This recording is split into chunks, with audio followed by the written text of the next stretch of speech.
Restons debout un petit instant maintenant pour prier. Combien de personnes ici ont une requête dans leur cœur en voulant que Dieu fasse quelque chose de spécial pour vous pendant cette convention? Maintenant, courbons la tête devant lui. Père Céleste, nous sommes un peuple privilégié d'être rassemblés ici, au nom du Seigneur Jésus, dans un pays libre, où nous pouvons t'adorer selon ce que nous dicte notre conscience jusqu'à présent. Et nous prions, Père, qu'il en soit longtemps ainsi. Et maintenant, puissions-nous profiter de ce grand privilège que nous avons. Puissions-nous mettre tout notre cœur dans la réunion de ce soir à t'adorer, pour qu'on puisse dire que Dieu était au milieu de nous ce soir, bénissant son peuple. Sauve chaque âme perdue qui est ici ce soir, Seigneur. Et tous les rétrogrades puissent-ils revenir à la maison de Dieu.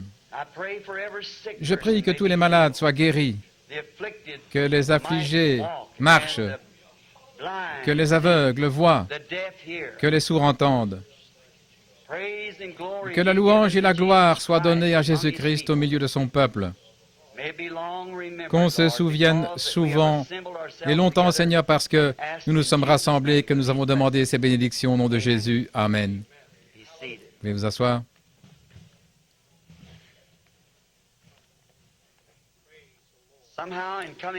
D'une manière ou l'autre, quand j'arrive au Ramadan, en un sens, c'est toujours un peu comme de rentrer à la maison, parce que j'y suis tellement venu que je pense qu'ils doivent vraiment commencer à me connaître. Et j'en suis bien content parce que j'ai trouvé un groupe de gens formidables dans ces hôtels Ramadan. Celui de Tucson et ici, les gens ont été vraiment gentils de nous permettre de faire ces réunions. Il n'y a pas longtemps, j'ai fait une de mes propres réunions au Ramadan et les gérants n'ont même pas voulu que je paye la location de la salle. C'est vraiment gentil. Je m'en souviens quand je voyage dans différents pays aussi. Là, des gens, ceux qui sont bons envers la famille de Dieu. Maintenant, depuis dimanche soir, ou plutôt depuis dimanche après-midi, nous avons passé des moments bénis dans le Seigneur, ou moi du moins, j'ai passé des moments merveilleux dans ses bénédictions et la communion du Saint-Esprit et avec son peuple. J'aime garder à l'esprit qu'ensemble, nous adorons Dieu. Vous êtes un attribut de Dieu, une partie de Dieu, quand vous devenez un fils ou une fille de Dieu. Et Dieu est en vous. Il veut accomplir sa volonté pourvu que vous le laissiez faire. Alors nous espérons ce soir que chaque personne oubliera les choses qui ont rempli ces journées, qu'on laissera tout cela de côté pour mettre notre cœur dans la réunion. Pas seulement ce soir, mais tout au long de la convention qui va suivre. Sans doute que beaucoup de délégués se sont rassemblés. Effectivement, je vois quelques personnes de plus sur l'estrade ce soir qui se rassemblent pour la convention qui commence demain. Et je demanderai aux gens qui sont ici pour le réveil que nous venons d'avoir, si vous le pouvez, j'aimerais que vous restiez pour la convention. Il y aura de très bons prédicateurs. Un frère n'a pas pu venir, mais il y en aura beaucoup ici pour le remplacer. Moi-même, je veux être là pendant toute la convention pour apprécier la communion fraternelle. Vous savez, nous montons sur l'estrade, nous les prédicateurs, et nous prêchons. Et nous sommes toujours là à donner aux gens tout ce qu'il y a en nous. Une fois, j'ai prêché sur un sujet où Jésus avait dit « Considérez le lys. Il ne travaille ni ne file. Cependant, je vous dis que Salomon, dans toute sa gloire, n'était pas vêtu comme l'un d'eux. » Et je vois que le lys doit croître jour et nuit, filer, travailler pour être radieux. Mais il n'en retire aucune bénédiction pour lui-même. Il s'ouvre et le passant respire son parfum. L'abeille va chercher le miel qu'il a dans son cœur. Tout ce qu'il a acquis au prix de son travail, il le donne. Et c'est le titre que je donne à mon message, « Monsieur Révérend Lys ». Alors, c'est un sujet assez étrange, mais c'est ça. Les prédicateurs se donnent aux gens, et alors il est bon de s'asseoir et d'écouter les autres. C'est comme se chauffer près du feu. Nous aimons nous asseoir à la flamme les uns des autres et nous réchauffer le cœur de l'Évangile que nos frères prêchent aux gens. Et je suis reconnaissant d'avoir l'occasion de le faire. Et maintenant, J'espère que ce soir, Billy m'a dit qu'il avait distribué des cartes de prière, tout ce qu'il avait. Nous ne pourrions pas voir une ligne de prière même s'il le fallait. Voyez-vous, il faudrait que vous sortiez en faisant le détour par là, traverser un couloir sombre et arriver ici en bousculant tout. Ceux qui sont affligés et ceux qui sont infirmes seraient très mal en point d'avoir à faire cela. Mais nous ne savons pas ce que le Seigneur pourrait faire. Il se peut qu'il descende directement au milieu de nous ce soir et qu'il guérisse tous ceux qui sont ici de toute maladie. Oh, j'aimerais mieux voir ça que toutes les lignes de prière que j'ai eues dans ma vie. Juste de voir la souveraineté de Dieu descendre au milieu de ses enfants obéissants. C'est ce que j'aime toujours. Généralement, si on a un contact personnel avec les gens, par exemple l'imposition des mains, il est possible, je ne pense pas qu'il y en aurait beaucoup qui le feraient, que certains disent « tel prédicateur m'a imposé les mains et gloire à Dieu ». En faisant comme ça, alors les gens regardent à ce prédicateur-là. Mais si on peut simplement se tenir ici, prêcher la parole et laisser le Saint-Esprit guérir chacun, alors c'est absolument la grâce de Dieu. Et alors, Dieu en reçoit toute la louange, toute la gloire, et il n'y a pas l'ombre de quoi que ce soit pour personne d'autre. C'est comme ça que, dans mon ministère, je ne réussis pas à atteindre beaucoup de personnes, à moins. Bon, hier soir, nous avons essayé de prier pour le plus possible, mais quant à l'imposition des mains, c'est généralement le soir. Peut-être que le Saint-Esprit pourrait tout simplement venir au milieu de nous et commencer à se manifester, à se révéler parmi nous. Et c'est comme ça, je pense, que c'est réel. Quand il peut agir par souveraineté, voyez-vous, moi, je ne peux pas dire cet homme-ci ou cette femme-ci ou cet enfant-là, voyez-vous. C'est le Saint-Esprit qui se déplace dans la salle et qui parle à celui à qui il veut parler. Voyez-vous, ça, c'est souverain. Et alors, c'est comme ça que la connaissance vient, parce que c'est une promesse de Dieu, et c'est comme ça que la connaissance de Dieu vient dans sa souveraineté, et aussi cela amène sa présence parmi nous. Nous devrions le voir et nous réjouir. Et peu importe, vous dites, eh bien, j'avais une main infirme, j'étais là hier soir, je ne vais pas mieux. Ça n'a absolument aucun rapport. Pour vous, c'est déjà terminé. Vous ne regardez pas votre main à ce moment-là, vous regardez une promesse, voyez-vous. Par conséquent, vous ne pouvez pas dire, eh bien, frère, un tel n'a pas prié la prière de la foi ou telle et telle personne. C'est la présence du Seigneur qui vous a donné la foi, voyez-vous. Et alors, il a envoyé sa parole et il les a guéris. Maintenant, hier soir, j'ai encore manqué à ma promesse. Je vais vraiment essayer de la tenir ce soir, si je peux. Bon, quelqu'un disait, vous ne vous êtes pas tenu à votre sujet hier soir. Non, je ne m'y suis pas tenu parce que, je vais vous dire pourquoi. J'avais l'intention de prêcher sur un sujet, je ne me souviens plus exactement quoi maintenant, mais Dieu riche en miséricorde. Et je me suis mis à essayer d'expliquer ce que Paul avait dit là, quand il avait dit, nous qui, autrefois, à un moment donné, à un autre moment que maintenant, nous étions morts dans le péché et les transgressions. Dieu nous a vivifiés, rendus à la vie. Bon, voyez-vous, avant que quelque chose puisse être vivifié, il faut qu'il y ait quelque chose là pour le vivifier. C'est exact. Donc, si vous étiez dans la préscience de Dieu, alors vous devenez une partie de Dieu, et le seul moyen pour vous d'être un fils de Dieu ou une fille de Dieu, c'est que vous deviez être une partie de Dieu, et Dieu n'est pas complet sans vous. Forcément, c'est exact. Parce qu'il y a une seule source de vie éternelle, et c'est Dieu, et lui seul a la vie éternelle. Voyez? Donc, et vous étiez une partie de lui, en ce sens que vous êtes un attribut, ou que vous étiez dans sa pensée au commencement. Et c'est à cause de ça, parce qu'il a pensé à vous au commencement, et cela donne cette petite traction vers vous. C'est cela qui doit être vivifié. Certains ne seront jamais vivifiés, ce n'est tout simplement pas en eux, un point c'est tout. C'est comme si vous mettiez un grain de maïs en terre, il aurait beau avoir une très belle apparence, il n'y a pas en lui le germe de vie, il ne pourra jamais être vivifié. Mais le germe de vie doit d'abord se trouver là. Et j'ai pris la petite histoire de cet aigle qui circulait avec les poules et les poulets parce qu'il avait éclos et qu'il était né là-bas. Mais il ne se sentait pas être un poulet.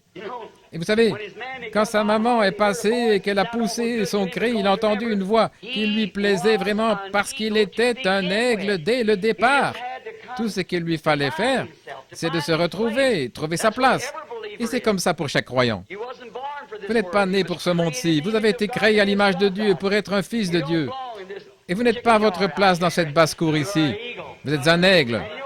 Vous savez, je me suis mis à parler de cet aigle et je n'arrivais plus à revenir sur Terre. Alors j'ai prêché trop longtemps et puis j'ai oublié mon sujet. J'ai perdu mes notes et tout le reste, c'était vraiment quelque chose. Mais c'est ça, en parlant de cet aigle. Maintenant, puisse cet aigle, Dieu, vous savez, Dieu compare ses prophètes à des aigles. Et il s'appelle lui-même un aigle. Il est l'aigle Jéhovah, Papa Aigle. Et s'il se donne ce nom, c'est parce que l'aigle peut voler plus haut que tous les oiseaux. Et parce qu'il est conçu différemment de tous les autres oiseaux. Maintenant, il ne construit pas son nid sur le sol comme les poules et tout, mais il va dans les hauteurs pour y construire son nid. Et autre chose, c'est un oiseau bâti d'une manière spéciale. Si un faucon, ou un corbeau, ou une buse, ou n'importe quel autre oiseau essayait de le suivre dans les cieux, il se désintégrerait. Il n'est pas conçu pour ça. Il faut être quelqu'un de spécial pour monter là-haut. Ses plumes sont fixées plus solidement que tous les autres oiseaux. Et son œil est plus perçant que celui de tous les autres oiseaux. Et plus il monte haut, plus il peut voir loin. Eh bien, certains oiseaux, quand ils arrivent à la hauteur où ils devraient être, ils sont aussi aveugles qu'une chauve-souris. Et c'est pareil. Eh bien, quand ils se détachent de leur credo, alors ils n'en savent rien. Les jours des miracles sont passés. Pourquoi? Ils ne peuvent pas le voir. Mais les aigles peuvent monter jusque dans les cieux et les cieux des cieux là-haut. Ça sert à quoi de monter jusque-là si vous ne pouvez pas voir? Oh, je suis si heureux d'être l'un d'entre eux et de m'associer maintenant avec tout un nid rempli de ces aigles. Prenons dans l'Ancien Testament le livre des Proverbes, écrit par Salomon, l'un des hommes les plus sages du monde après notre Seigneur Jésus. Mais lui n'était pas tout à fait comme Salomon, en ce sens que Salomon était un homme né d'une femme et qui avait été engendré par un père terrestre, David.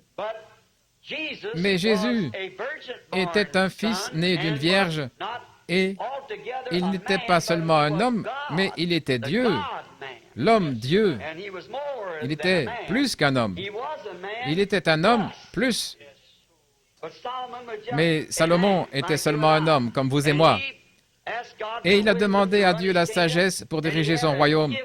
Et il a eu un don de sagesse, l'homme le plus intelligent qu'on ait jamais connu, après notre Seigneur. Il a écrit les Proverbes, et je trouve qu'ils sont vraiment bien. Et maintenant, nous allons prendre le livre des Proverbes au chapitre 1, ou plutôt au chapitre 2, et les premiers versets de Proverbes, Proverbe 2, à partir de 1.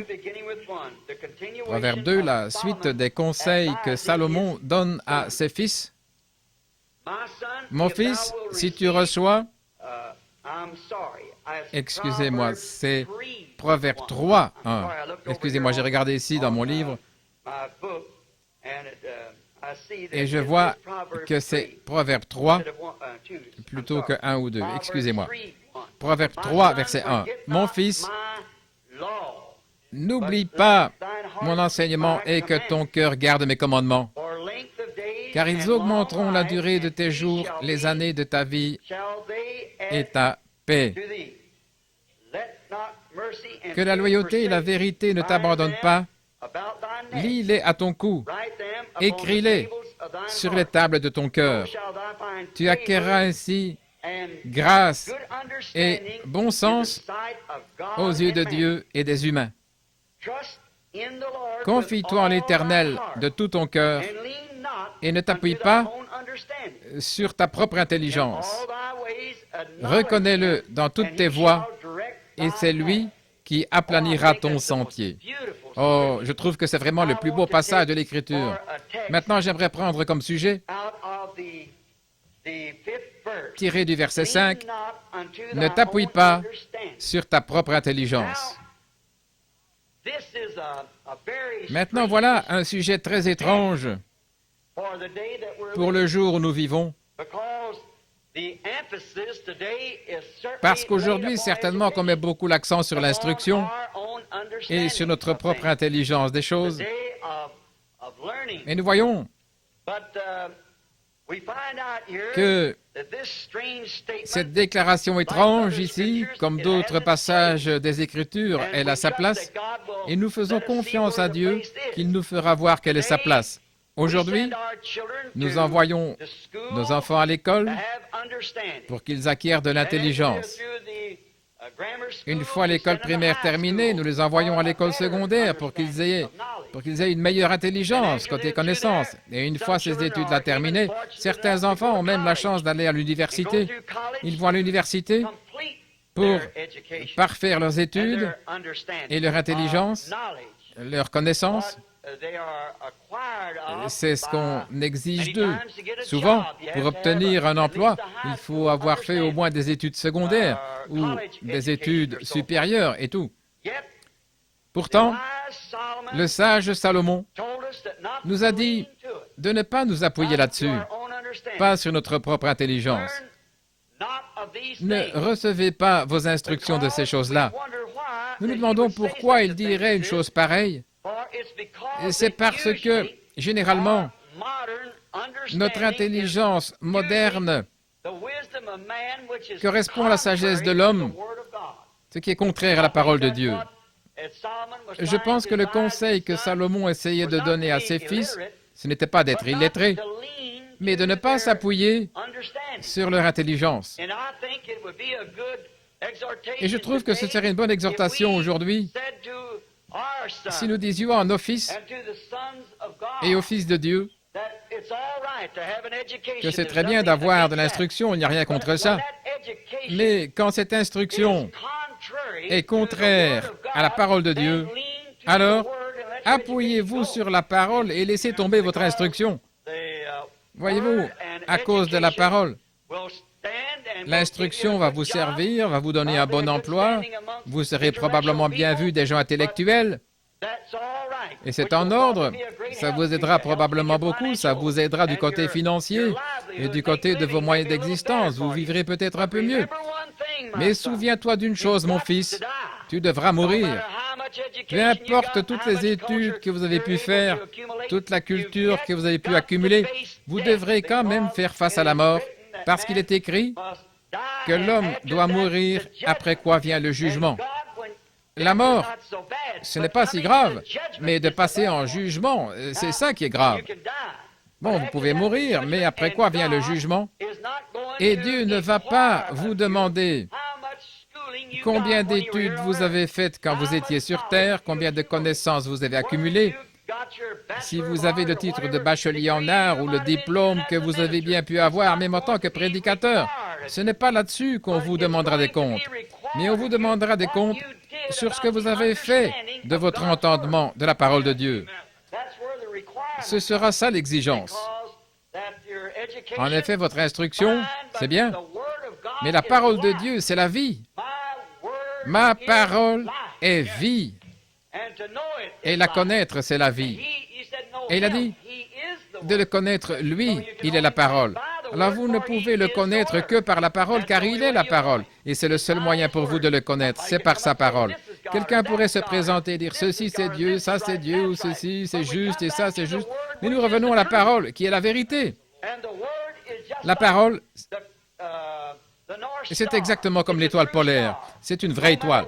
Peu importe de quel côté le monde peut flotter, l'étoile polaire est centrée par rapport à la Terre. Vous réglez votre boussole sur l'étoile polaire. Celle-ci est toujours au centre par rapport à la Terre. Les autres étoiles se déplacent avec le monde, mais l'étoile polaire reste stable. Maintenant, la boussole, c'est le Saint-Esprit. Et votre poteau d'attache, ce serait l'étoile polaire. Alors le Saint-Esprit vous dirigera toujours vers la parole. Le Saint-Esprit ne vous conduira jamais vers quoi que ce soit d'autre que la parole de Dieu. Alors comment un homme pourrait-il accepter un credo alors que c'est contraire à la parole et continuer quand même à prétendre avoir le Saint-Esprit? Le Saint-Esprit vous dirigerait dans une direction opposée à celle-là. Il faut le Saint-Esprit pour vous diriger vers la parole, car il est la parole. Il est la parole. Et de même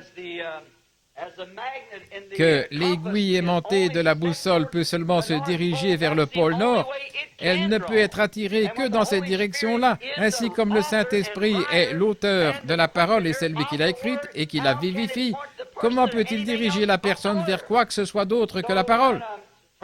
Alors quand quelqu'un prétend avoir le Saint-Esprit et qu'ils acceptent quelque chose qui est contraire à la parole, on peut voir que ce n'est pas le véritable Saint-Esprit qu'ils ont, voyez. Ça pourrait être un esprit, je ne dis pas le contraire, mais ce n'est pas le Saint-Esprit de Christ. Maintenant, vous savez, très souvent, les gens prennent les esprits les uns des autres. Et alors, avec ça, ils pourraient être dirigés comme un groupe d'hommes vers une certaine chose. Mais ils ne seront pas dirigés vers Christ. Mais le Saint-Esprit, lui, il dirige toujours vers Christ, et Christ est la parole. C'est ce que nous voyons très clairement dans la Bible. Enfin, moi, je le vois. Il se pourrait peut-être que je me trompe dans ma pensée, mais je ne pense pas. À cause de ceci, ne t'appuie pas sur ta propre intelligence des choses. Si vous vous appuyez sur votre propre intelligence, alors forcément que vous sortirez du bon chemin. Vous ne pouvez pas vous appuyer sur l'intelligence de personne d'autre quand il est question de la vie. Pour trouver la vie, vous devez vous appuyer sur la parole. C'est la vie. C'est ce que nous voyons dès le commencement. Il nous est montré très clairement, dès le commencement, que Dieu a donné à sa première famille sur la terre sa parole pour qu'elle en vive. Uniquement de sa parole. Bon, ce n'est pas en mangeant de la nourriture et tout, mais c'est de sa parole qu'il devait vivre éternellement. Et tant qu'il restait fidèle à la parole, il vivait éternellement. Mais dès qu'un petit bout de phrase de cette parole a été mal placé, toute la chaîne a été rompue et l'espèce humaine a été précipitée dans la mort. Voyez? Maintenant, remarquons. Ève, qui était sans doute une personne intelligente, la première, qui est venue directement d'Adam, lequel était le Fils de Dieu, et Ève, certainement, que comme elle se trouvait dans cette position où il n'y avait pas de péché, aucune place pour le péché, certainement qu'elle devait avoir une conception merveilleuse de ce que Dieu était. En effet, tous les après-midi, elle et son mari se promenaient dans la fraîcheur du jardin le soir et ils parlaient avec Dieu face à face. Comme c'était une chose déraisonnable qu'une personne qui marchait avec Dieu face à face tous les jours se tourne ensuite vers un raisonnement, quelque chose qui l'a fait raisonner pour la détourner de la parole de Dieu. C'est ce que nous avons encore aujourd'hui.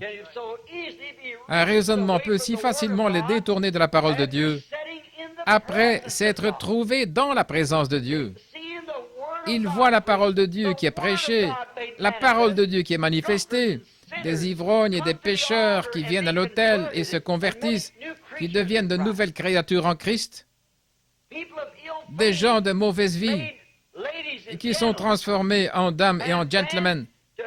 Et ensuite, ils se détournent de cette chose bénie qui les a conduits à cette vie et ils se pervertissent en s'appuyant sur un credo quelconque pour être plus populaires ou pour s'intégrer dans ce qu'ils appellent une meilleure classe de gens.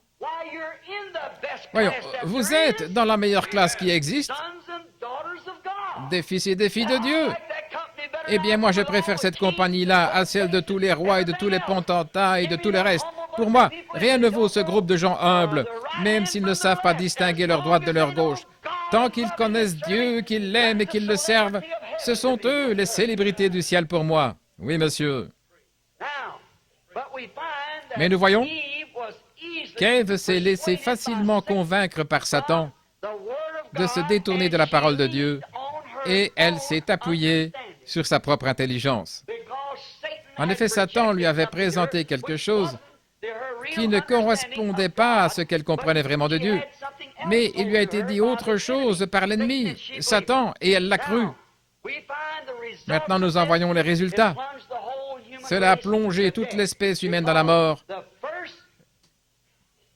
Parce que la première mère sur la terre s'est appuyée sur sa propre intelligence, quelque chose de contraire à la parole de Dieu, et elle a plongé toute l'espèce humaine dans la mort.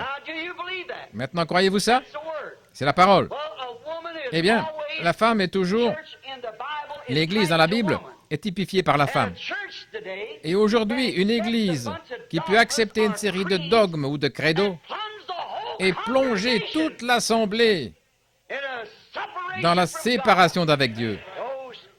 Ces gens qui adoptent ces choses plutôt que la parole de Dieu, ils sont exactement comme Ève, et c'est ce qui est arrivé bien souvent, si bien que toute cette génération a été plongée loin de la parole de Dieu.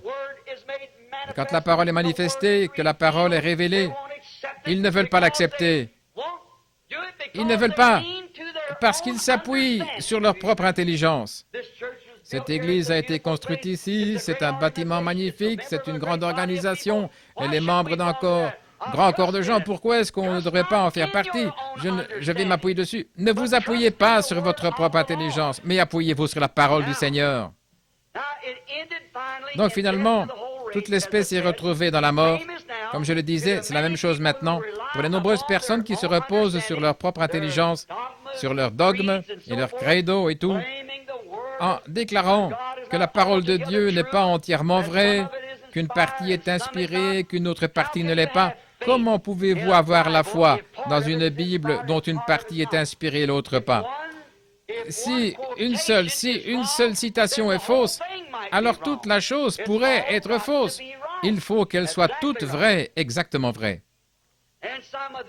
Et certaines de ces soi-disant écoles bibliques perverties qui enseignent la connaissance humaine, une accumulation où on se réunit en conseil et on dit « Maintenant écoutez, si les jours des miracles, eh bien ils ont pris fin aux jours des apôtres. » Et bien des hommes qui relèvent de l'évêque ou des hommes haut placés s'assieront là et ils diront « Eh bien, si je peux seulement être d'accord avec lui, sans doute peut-être que je pourrais lui succéder. » Vous voyez, alors vous vous appuyez sur votre propre intelligence au lieu de vous tenir debout pour défendre la parole de Dieu.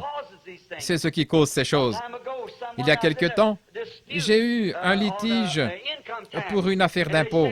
Et il disait, mais vos administrateurs ne sont que des marionnettes, j'imagine. J'ai dit, si j'avais sur le conseil un administrateur qui ne soit pas du même avis et qui ne se lève pas, quel que soit celui qui parlerait sur le sujet pour exprimer son opinion personnelle, je l'exclurais du conseil. Oui, monsieur. Même si ça allait à l'encontre de ce que moi je crois, je voudrais qu'il exprime ce que lui pense, qui est juste. C'est pour ça que je l'ai placé là, pour voir ce qu'il en dira. Et c'est ce que nous avons.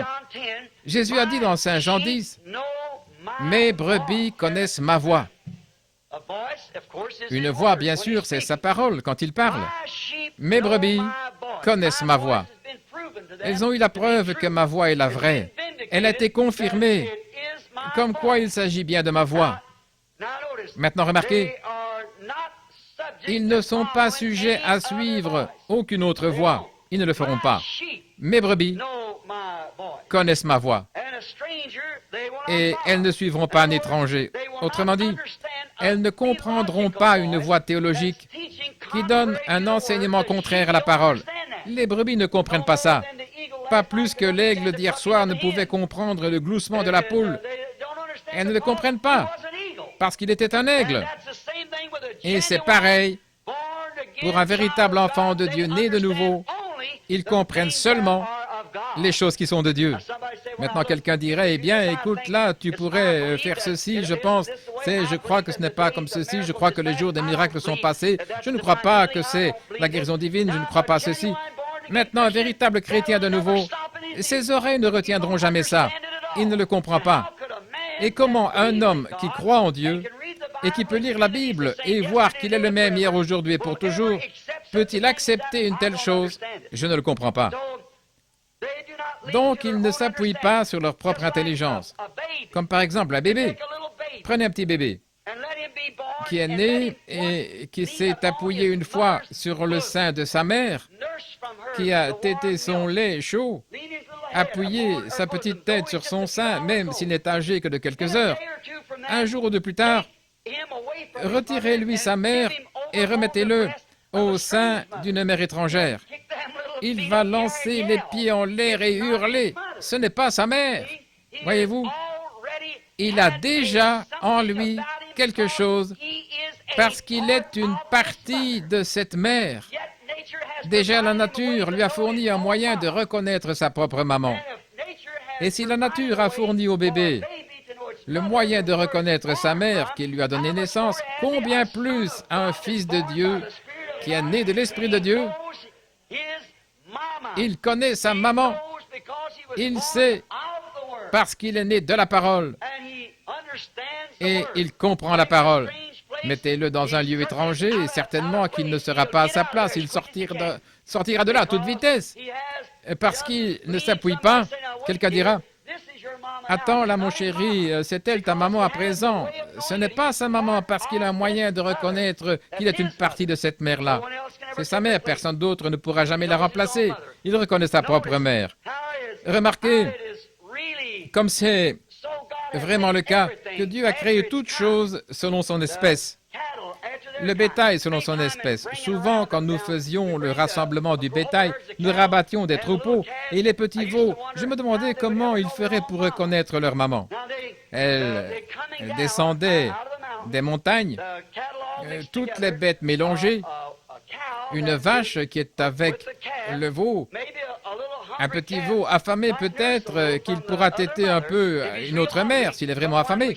Mais quand nous les arrêtons là dans la plaine, la maman va chercher son petit dans ce rassemblement de vaches et de veaux jusqu'à ce qu'elle le trouve et le veau court trouver sa mère. Elle connaît son petit gémissement et lui, il connaît son mugissement. Elle mugit parce qu'elle veut son veau et les autres mères mugissent, si bien qu'on ne s'entend même plus penser. Mais ce petit veau va aller vers cet appel particulier de sa mère parce qu'il fait partie de cette mère. Et un chrétien né de nouveau du ciel, il est une partie de cette parole. Exact. Il ne suivra pas une autre maman. Il est une partie de la parole, il s'en tient à la parole. Si la trompette rend un son confus, qui pourra se préparer au combat, a dit Paul. Il connaît le son de la parole. Remarquez ce qu'il en est. La main prédestinée de Dieu qui est avec eux du début à la fin. Il sait qu'il a été destiné à cela, qu'il s'est trouvé dans la vérité de l'Évangile, il sait qu'il est né de l'Esprit de Dieu, il sait que l'Esprit de Dieu ne peut pas nier la parole de Dieu. Par conséquent, il ne suivra pas un étranger. Remarquez, je regardais une note ici que j'avais écrite là. Je n'y avais pas fait attention, mais quand mes yeux sont tombés sur le passage de l'Écriture, j'ai pensé y faire référence. Remarquez comment ces brebis prédestinées l'ont suivi à l'époque même des plus grands théologiens qu'on ait jamais eus.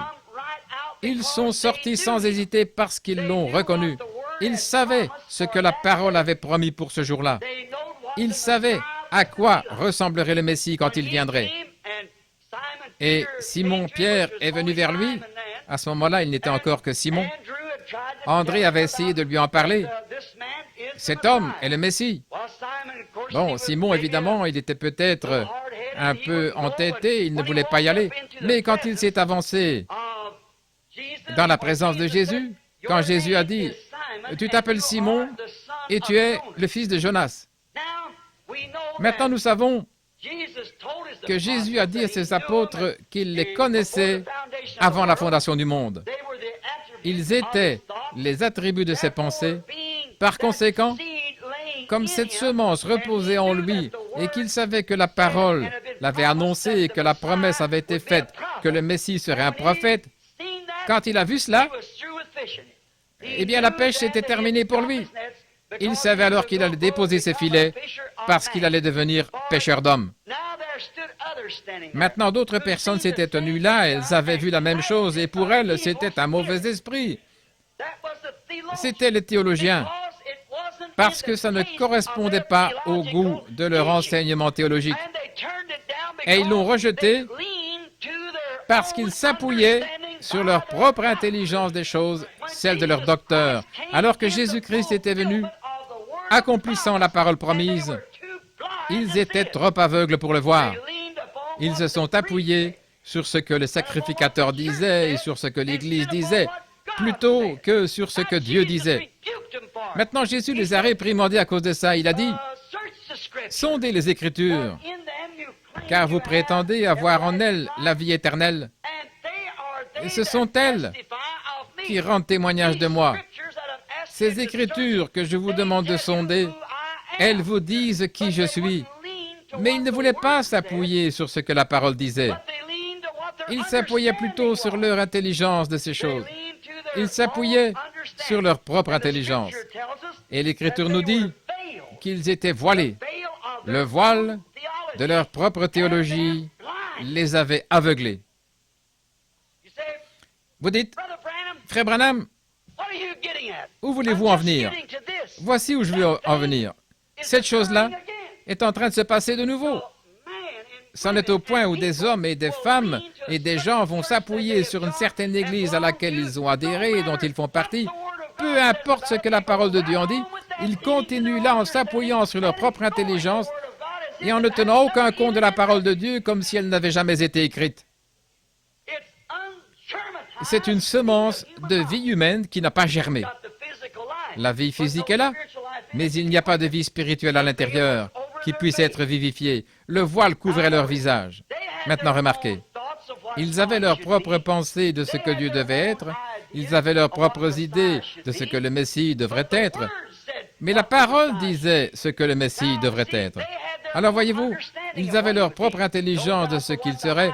Sans doute que le souverain sacrificateur disait « Tous mes sacrificateurs sous mes ordres, quand le Messie viendra, nous avons construit un grand temple ici, nous avons fait tout ceci, et la Bible dit qu'il entrera soudainement dans son temple et toutes ces choses. Quand il le fera, le Messie viendra directement ici, et il se fera connaître au milieu de nous. Il dira « Je suis le Messie, je suis arrivé, je suis ce Messie que vous attendiez. » Eh bien, quand il est effectivement venu, il est venu d'une manière tellement différente de leur pensée qu'ils ne l'ont pas reconnu. Ils n'ont pas su qui il était. Que se serait-il passé si un hypocrite s'était présenté là et qu'il avait dit « Je suis le Messie, je suis le docteur un tel », il l'aurait accepté. Mais quand on est venu vers un homme qui était né d'une naissance douteuse, qui n'avait reçu aucune instruction dans aucune école qu'il aurait fréquentée, il n'avait aucune expérience de séminaire, aucune carte de membre, mais il était l'interprétation de la parole de Dieu manifestée. Les œuvres que je fais vous déclarent qui je suis. Si je ne fais pas les œuvres dont il avait été promis que je les ferais, alors ne me croyez pas. Ne pourrions-nous pas appliquer ça à ce jour-ci? Quand le Saint-Esprit vient, il veut l'appliquer ça à un autre âge. Quand il vient avec l'action et les démonstrations de sa puissance de vie éternelle, les gens veulent accepter ça du fanatisme sauvage. Pourquoi? Ils s'appuient sur leur propre intelligence et non sur la parole du Seigneur. Vous savez que c'est vrai. L'identification, l'interprétation que Dieu donne lui-même, c'est la manifestation de la promesse. Peut-être que je vais le dire pour que ce soit encore un peu plus clair. Quand Dieu prononce la parole, il n'a pas besoin d'aucun homme, d'aucune femme, ni de personne d'autre pour en donner le sens. Eh bien, vous dites, Dieu, c'est ceci qu'il a voulu dire, Dieu, ce qu'il veut dire. Il le dit, c'est exactement ce qu'il veut dire, voyez. Maintenant, comment interprète-t-il sa propre parole? En l'accomplissant. La Bible dit, une vierge concevra. Et elle l'a fait. Ça ne demande aucune interprétation. Dieu a dit qu'il y ait de la lumière, et il y en a eu. Ça ne demande aucune interprétation. Dieu a aussi dit qu'en ces derniers jours, il répandrait son esprit sur toute chair. Et il l'a fait. Ça ne demande aucune interprétation. Tout ce que ça demande, c'est une acceptation. Quelqu'un qui acceptera ce que Dieu a fait. Ça ne demande pas d'interprétation. Dieu interprète sa propre parole. Dieu a promis ces choses que nous voyons jour après jour. Il a promis de les accomplir au dernier jour. Les gens d'aujourd'hui, comme à cette époque-là, ils s'appuient sur leur propre intelligence. Mon pasteur dit que c'est du fanatisme. Mais la Bible dit que ces choses se produiraient. Vous allez vous appuyer sur l'intelligence de qui? La Bible a promis que dans les derniers jours, l'âge de l'Église de Laodicée se serait tellement enrichi et qu'il se suffirait à lui-même. Je suis riche, je n'ai besoin de rien. Je suis assise comme une reine. Elle est riche. Et il a dit, tu ne sais pas que tu es misérable. Maintenant ça, c'est l'âge de l'Église en entier. L'Église, à l'Église de Laodicée. Tu es nu, aveugle, pauvre, misérable, et tu ne le sais pas. Assise au milieu de ses richesses, des dizaines de milliers et de milliers de membres, les richesses du monde dans sa main presque. Si on met tout ça ensemble à ce jour, l'Église catholique et les protestants, alors qu'ils sont en train de s'unir, ils possèdent les richesses du monde. Notre pays est fauché ou presque. Nous empruntons sur des impôts qui seront perçus dans 40 ans, à ce qu'on me dit, selon ce qu'ils ont dit à l'émission Lifeline. Les impôts que nous dépensons en ce moment seront perçus dans 40 ans. Mon petit-fils, si Jésus tarde, les impôts qu'il paiera quand il aura 40 ans, c'est ce que nous dépensons en ce moment. Nous envoyons ça pour aider les pays étrangers alors que les Indiens de chez nous meurent de faim. Nous essayons d'acheter la fraternité. La fraternité, ça ne s'achète pas. Un ami, ça ne s'achète pas. Non. Mais voilà ce que nous faisons. Voilà notre système. Ils imposent les gens tout ce qu'ils peuvent récolter, des taxes. Et la dette de guerre que nous avons contractée ne sera pas réglée avant des centaines d'années encore, je suppose, à cause des politiciens. Nous ne devrions pas être dans cet état-là. Nous n'avons aucune raison d'en être là. Mais les églises, elles, se sont enrichies. Presque toutes les richesses du monde, dit la Bible, se trouvent dans l'Église catholique. C'est pour ça que la Russie l'a expulsé, que la Russie l'a excommunié. C'est ça qui a été la source même du communisme. C'est parce que l'Église enseignait qu'elle était quelque chose alors qu'elle n'était pas différente du reste du monde. Quand nous étions en Finlande là-bas, que ce petit garçon a été ressuscité, ces soldats russes se tenaient au garde à vous et ils disaient « Nous recevrons un Dieu qui peut ressusciter les morts ». Nous avons construit des dénominations et des écoles et des bâtiments, mais nous n'avons pas fait ce que Jésus nous avait dit de faire, c'est-à-dire prêcher l'Évangile. Nous avons cherché à instruire le monde. Il n'a jamais dit « instruisez le monde ». Celui qui sera instruit sera sauvé. Vous devez naître de nouveau, être rempli du Saint-Esprit. Voilà pourquoi nous avons échoué si lamentablement partout. Voyez-vous, nous avons les richesses, nous les avons. Maintenant, qu'est-ce qui va arriver?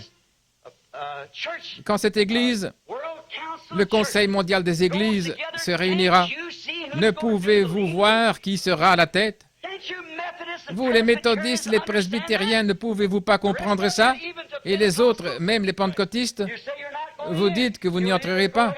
Ou bien vous y entrerez, ou bien vous démantèlerez votre dénomination. De deux choses l'une. C'est là devant vous. Vous devrez le faire. C'est une contrainte, la marque de la bête. C'est exactement ça. Le système dénominationnel. Absolument, je peux le prouver par la Bible. C'est la marque de la bête. Elle était une prostituée. Ses filles étaient des prostituées. Et nous savons que c'est la vérité. La religion organisée, c'est contraire à la parole. Et les principes sur lesquels elle se fonde sont antichrist. Tout ce qu'on trouve là-dedans n'est pas antichrist, mais les principes sur lesquels elle se fonde, son système est antichrist parce qu'il est contraire à la parole de Dieu. Tous les systèmes organisés sont ainsi. Voilà, voyez-vous, et vous vous appuyez sur quelqu'un d'autre, leur intelligence, au lieu de vous appuyer sur l'intelligence de Dieu, ce que Dieu en a dit. C'est la raison pour laquelle c'est faux. Des jeunes hommes vont dans les séminaires, ils ont une bonne instruction, ils vont à ces écoles soi-disant bibliques, et peut-être qu'ils ont un appel de Dieu dans leur cœur. Ils vont là-bas et ils sont tellement endoctrinés avec un point de vue. Un tel l'a dit, l'évêque un tel, celui-ci l'a dit, celui-là. Les hommes réunis en conseil sont d'accord que ça devrait être ainsi. Peu importe quiconque. Jésus a dit que toute parole d'homme soit un mensonge et que la mienne soit la vérité. Peu importe de qui, que la mienne soit la vérité. Maintenant, comment reconnaître ce qui est la vérité? Quand la Bible déclare que quelque chose arrivera, que quelque chose se produira, et que ça arrive ainsi. Maintenant, la Bible dit, en elle étaient les richesses du monde, l'or, l'argent. Donc, si nous sommes sur les talons or et que nous sommes fauchés, maintenant, qu'est-ce qui va arriver? Qu'est-ce qui va arriver? Vous savez, les riches de cette nation, les grandes usines, les hommes du whisky et du tabac et ainsi de suite, comme ça, ils n'accepteront pas de changer la monnaie. Alors la seule chose à faire, ce sera d'emprunter. Et il n'y a qu'un seul endroit où nous pouvons emprunter. Et à ce moment-là, nous vendrons notre droit d'aînesse. C'est exact. Alors qu'allez-vous faire? Vous êtes la propriété de ce système. Et il n'y a plus rien à faire. Oh, les amis, vous pensez peut-être que je suis fou, mais quand la mort aura fait taire ma voix, ces bandes continueront à jouer et vous reconnaîtrez que ce que j'ai dit s'est accompli. Je serai la personne la plus stupide de prendre la position que j'ai prise, d'aller jusqu'à m'élever contre cette chose-là. Je serai contre Dieu, je serai contre tout ce qui est de Dieu si je faisais erreur dans mes opinions et dans mon appel. La chose serait contre Dieu. Mais si j'ai pris position, c'est parce que je le vois ici dans la parole. C'est la parole de Dieu. Et puis, j'en vois la confirmation, la vérité en être démontrée. Voilà l'interprétation que Dieu donne de sa parole. L'interprétation que Dieu donne lui-même de sa parole, c'est sa façon de la confirmer et d'en établir la vérité. Pourquoi les pharisiens étaient-ils aveugles? Qu'est-ce qui les rendait si aveugles? C'est parce qu'ils refusaient d'accepter la révélation ou la confirmation de la parole. Et c'est la raison aujourd'hui pour laquelle les églises sont aveugles. C'est parce qu'elles refusent d'accepter la révélation, alors même que la confirmation est donnée. Bien que la parole le dise, que c'est révélé, et que c'est ensuite démontré, elles refusent quand même de l'accepter. C'est pour ça que les Juifs, jusqu'à ce jour, les Juifs refusent de l'accepter. Vous ne pouvez pas leur parler de Christ parce que le voile couvre encore leur visage. Ils sont aveuglés. Et l'Église, vous ne pouvez pas leur parler du plein évangile et de la puissance de Dieu, parce que le Dieu de ce siècle les a aveuglés aux vérités de Dieu et qu'ils s'appuient sur leur propre intelligence. Alors que les femmes entrent dans l'Église et qu'elles se coupent les cheveux, parce que leur pasteur leur dit « Oh, tout va bien, cet homme-là est fou ». Mais la Bible dit qu'elle agit mal quand elle fait ça, que Dieu refuse d'entendre ses prières. Et certaines de ces femmes-là ajoutent encore à la honte en essayant d'être prédicateurs. À ce moment-là, elle fait une double chose. La Bible dit qu'elle ne devrait pas faire cela. Rien du tout. Mais l'Église, l'organisation va accepter ces choses. Elle ordonnera cette femme et l'enverra là-bas. Ils s'appuient sur leur propre intelligence. Une seule parole de Dieu mal placée ou mal interprétée ou qui n'est pas acceptée rompt toute la chaîne. L'homme ne vivra pas de pain seulement, mais de toute parole qui sort de la bouche de Dieu. Comment se fait-il que vous, les femmes, vous m'entendez prêcher contre ces choses, contre le port des shorts et le maquillage et ces coiffures à cheveux courts et toutes les choses du genre? Et puis chaque année, quand je reviens, vous êtes encore assises là dans le même état. C'est parce que vous vous appuyez sur votre propre intelligence plutôt que sur la parole du Seigneur. Et vous, les pasteurs, pourquoi ne nettoyez-vous pas votre Église? Parce que vous vous fiez à votre credo dénominationnel plutôt qu'à la parole du Seigneur. C'est vrai, ne vous appuyez pas sur votre propre intelligence. Eh bien, ne vous appuyez pas sur votre propre intelligence, mais sur la parole du Seigneur. Ils ne voulaient pas l'accepter parce qu'ils ne voulaient pas en accepter la confirmation. Jésus est venu avec un évangile exactement comme il avait dit qu'il viendrait. Même que souvent, Jean était un peu déboussolé quand on l'a mis en prison et il était là, il avait prêché que le Messie viendrait. Avec son vent à la main, il nettoierait son air et il brûlerait la paille dans un feu qui ne s'éteint point et amasserait le blé dans le grenier. L'Esprit de Dieu qui sortait, qui jaillissait de lui comme une fontaine. Et alors, quand il a vu venir Jésus, cette espèce de petit homme doux et humble qui était bousculé, il devait s'enfuir pour sauver sa vie. Jean ne comprenait pas. Alors il a envoyé quelques-uns de ses disciples pour voir Jésus, pour lui demander s'il était réellement celui-là. Comme c'était déshonorant pour Jésus. Après que ce prophète s'était tenu là dans l'eau avec la parole de Dieu, qu'il avait dit « Je l'ai reconnu, parce que j'ai vu le Saint-Esprit comme une colombe, Dieu descendre du ciel comme une colombe et entrer en lui. Et j'ai entendu une voix qui a fait entendre du ciel, c'est moi, celui-ci est mon fils bien-aimé. » Et après ça, Jean a dit « Allez lui demander si réellement c'était lui, ou devons-nous en attendre un autre ?» Maintenant, Jésus ne lui a pas envoyé un livre sur la façon de se comporter en prison ou sur l'Église à laquelle il aurait dû adhérer, mais il a dit « Restez un peu avec nous et observez ce qui se passe. Et après, allez montrer à Jean les choses que vous avez vues et faites. » En effet, ces œuvres qu'il faisait confirmaient qu'il était le Messie, le Fils de Dieu. Heureux celui pour qui je ne suis pas une occasion de chute. Cela a offensé tant de personnes. Il est si facile pour tant de gens de trouver dans la parole de Dieu une occasion de chute. Elle va à l'encontre, ils veulent s'appuyer sur leur propre intelligence, ils ne veulent pas accepter la parole de Dieu. Alors, ils suivent simplement la voie qu'on leur a enseignée. Et la voie qui leur est enseignée, leur Église s'appuie dessus, peu importe que Dieu ait promis qu'il enverrait la pluie, qu'il y aurait de la pluie le matin. Si l'Église dit « ça ne tient pas debout », ils vont croire l'Église plutôt que Dieu. Pourquoi? Ils sont nés de l'Église. Mais un homme qui est né de Dieu, il est de la semence de Dieu, et la semence de Dieu, c'est la parole de Dieu. Et il vit uniquement de cela. C'est sa vie. Donc ils s'appuyaient sur leur propre intelligence, mais ils ne voulaient pas s'appuyer sur la parole de Dieu. Ils savaient ce qu'il en était, c'était dans l'Écriture. Ils ont dit que c'était un mauvais esprit, cet homme-là. Pourquoi? Le sacrificateur avait dit, « Tous ceux qui iront entendre prêcher cet homme seront exclus de la synagogue. » À un moment donné, un homme qui avait été aveugle a été guéri par Jésus. Même ses parents, ils étaient vraiment heureux de sa guérison, mais ils avaient peur de confesser que c'était Jésus qui l'avait fait. Et oui, il a dit, « Est-ce là votre fils? » Oui, et qui l'a guéri? Je ne sais pas, il a dit, il a de l'âge, interrogez-le lui-même. Il parlera de ce qui le concerne. En effet, il avait été dit que tout homme qui s'appuierait sur son intelligence à lui, Christ, plutôt que sur leur intelligence à eux, serait exclu de leur Église. N'est-ce pas exactement la même chose maintenant? Je vous pose la question. C'est exact. Ça se dessine de la même façon. Qu'importe ce que Dieu peut faire, il faut que ça concorde avec leur propre intelligence des choses et non avec ce que Dieu confirme être la vérité. Mais cet homme-là, il a eu la réponse. Qui t'a guéri? Celui qu'on appelle Jésus de Nazareth. C'est un pécheur, nous ne savons pas d'où il vient. Il a dit, ça c'est une chose étrange. Vous êtes censés être les conducteurs de cette heure. Et voici un homme qui a ouvert mes yeux, ce qui n'a pas été fait depuis le commencement du monde, et pourtant vous dites que vous ne savez pas d'où il vient? Oh là là, pourquoi? Ils s'appuyaient sur leur propre intelligence plutôt que sur la parole du Seigneur. En effet, Isaïe avait dit que les aveugles verraient, que le boiteux sauterait comme un cerf, que les déserts éclateraient en cris de joie.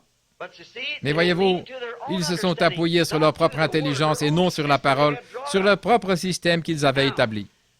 Maintenant, remarquez, les églises d'aujourd'hui font pareil. Elles se sont formées une super race d'intelligence par leur système dénominationnel. Elles ont une super intelligence des choses, tellement qu'ils ne veulent pas que personne y touche, que personne n'entre à moins de faire partie de leur groupe. Ne me dites pas le contraire, j'habite à Tucson, en Arizona. Je suis arrivé là-bas il y a 3 ans. J'ai eu une rencontre avec le conseil des églises et j'ai dit, je ne suis pas venu pour commencer une église, je suis venu pour fraterniser avec vous, je suis venu pour vous aider, je suis missionnaire, évangéliste, c'est ce que je fais. Ils ont dit, êtes-vous venu pour commencer une église? J'ai dit, non monsieur, je suis venu, si je voulais une église, j'en ai une en Indiana. J'ai dit, je suis venu ici parce que le Seigneur m'a conduit à venir ici par une vision. Je vais rester ici quelque temps, à moins qu'il me conduise ailleurs, mais je ne suis pas venu pour commencer une église, je suis venu pour aider. Vous, les frères, ça fait 3 ans. Je n'ai été invité nulle part. Pourquoi?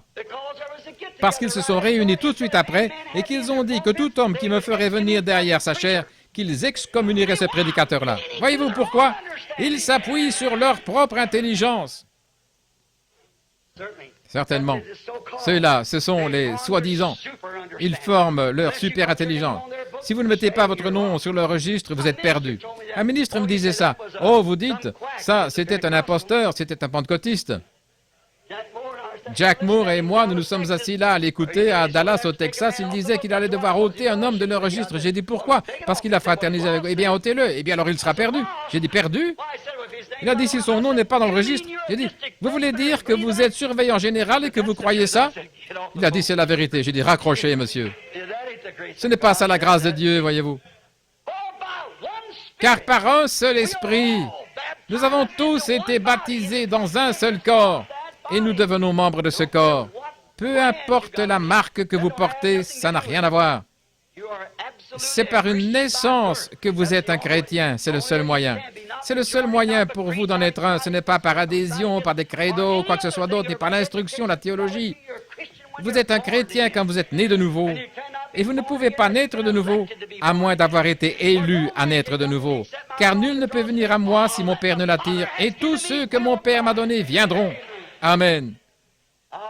Je le ressusciterai au dernier jour. Ces grandes soi-disant écoles bibliques que nous avons, elles s'appuient sur leur propre savoir. Oh là là! Qu'importe ce que dit la parole, ils peuvent se l'expliquer tellement clairement, le faire croire à eux-mêmes et à ceux de leur espèce, que les jours des miracles sont passés. Ça n'existe pas, un prophète, des apôtres, ça n'existe pas, les dons de guérison et tout ça, ça n'existe pas. Toutes ces choses ont pris fin au jour de la Bible. Ils peuvent se faire croire cela. Vous savez, la Bible dit que vous pouvez croire un mensonge et être damné par lui. Voyez-vous, c'est l'exacte vérité. Peu importe ce que dit la parole de Dieu, ils s'appuient sur leur propre intelligence. Ils s'appuient dessus, ils y croient, ils pensent que c'est la vérité.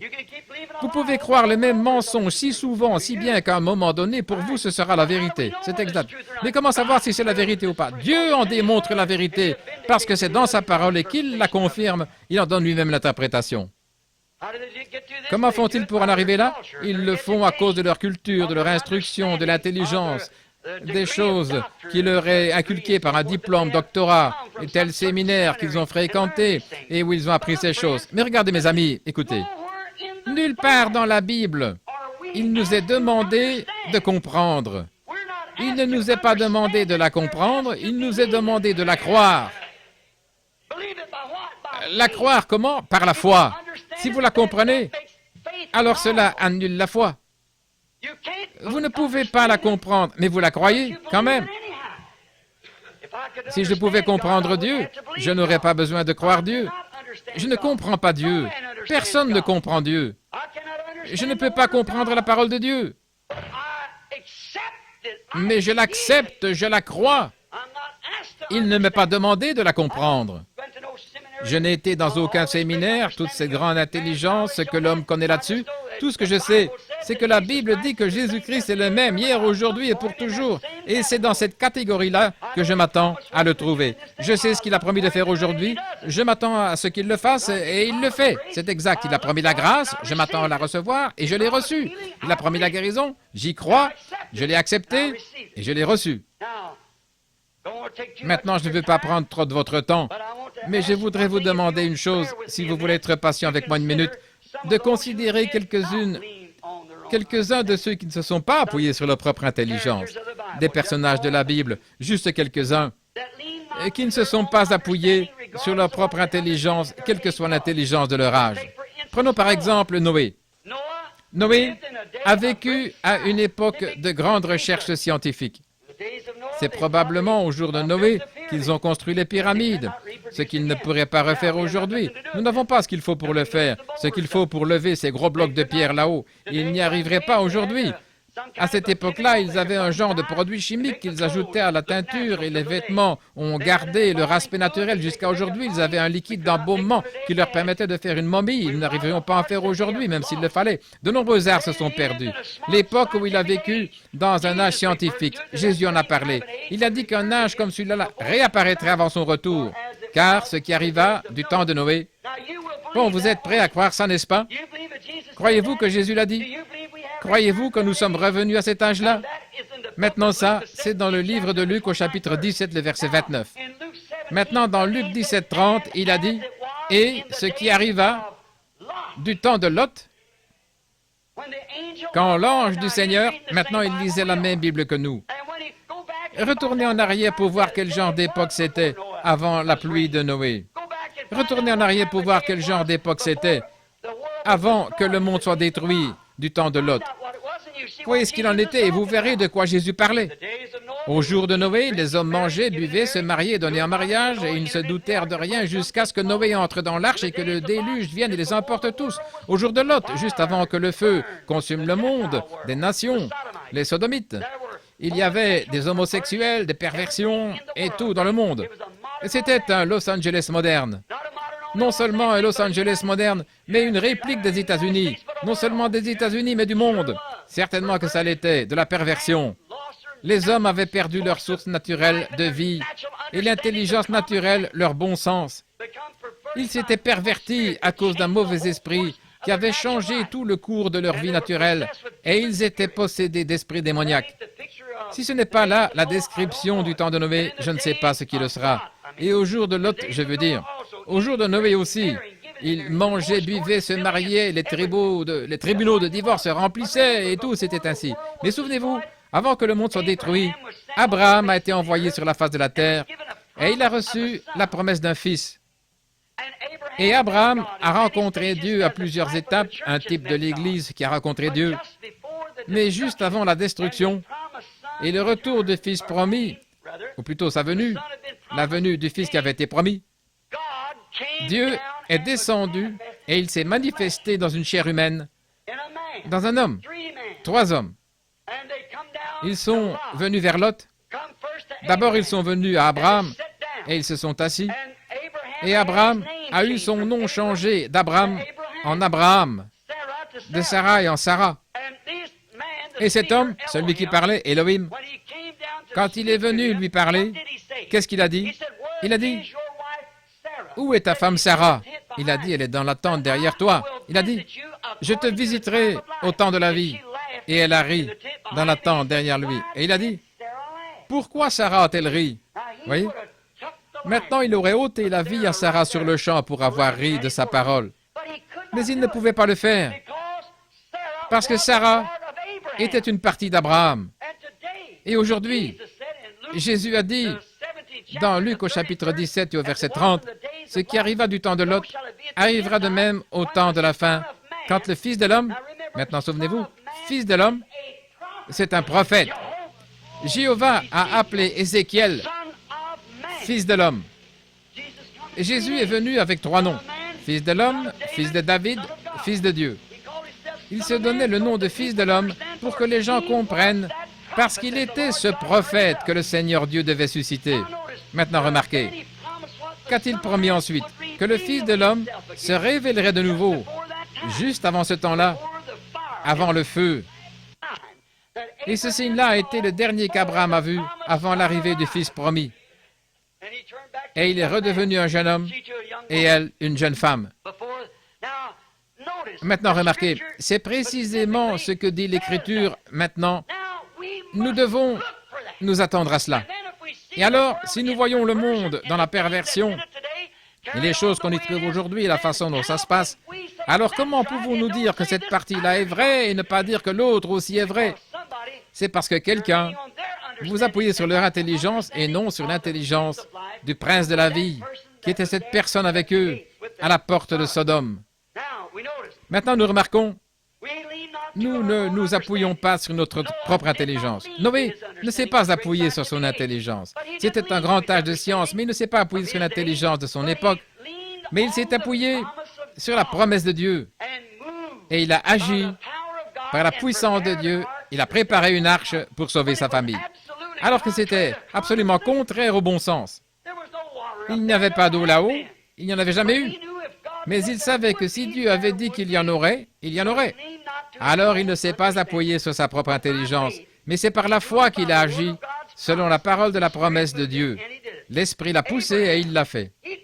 Abraham, il ne s'est pas appuyé sur l'intelligence qu'il avait de la vie humaine. Sa femme, il l'avait épousée à l'âge d'environ 17 ans. Et il était maintenant âgé de 75 ans, et elle de 65 ans. Elle était de 10 ans plus jeune que lui. Mais Abraham ne s'est pas appuyé sur son intelligence quand Dieu a dit qu'il lui donnerait un fils par Sarah. Mais il appelait toute preuve scientifique qui était contraire à la parole de Dieu, tout savoir qui ne se trouvait pas dans la parole de Dieu, comme si ça n'existait pas. Et il a donné la louange à Dieu. Il était fort. Il lui donnait la louange. Il n'a même pas considéré, regardé à son propre corps, ni à l'état du corps de Sarah, et son corps non plus. Il n'a rien considéré, mais il s'est appuyé sur la promesse de Dieu. Il ne s'est pas appuyé sur sa propre intelligence. Il ne s'est pas appuyé sur des raisonnements.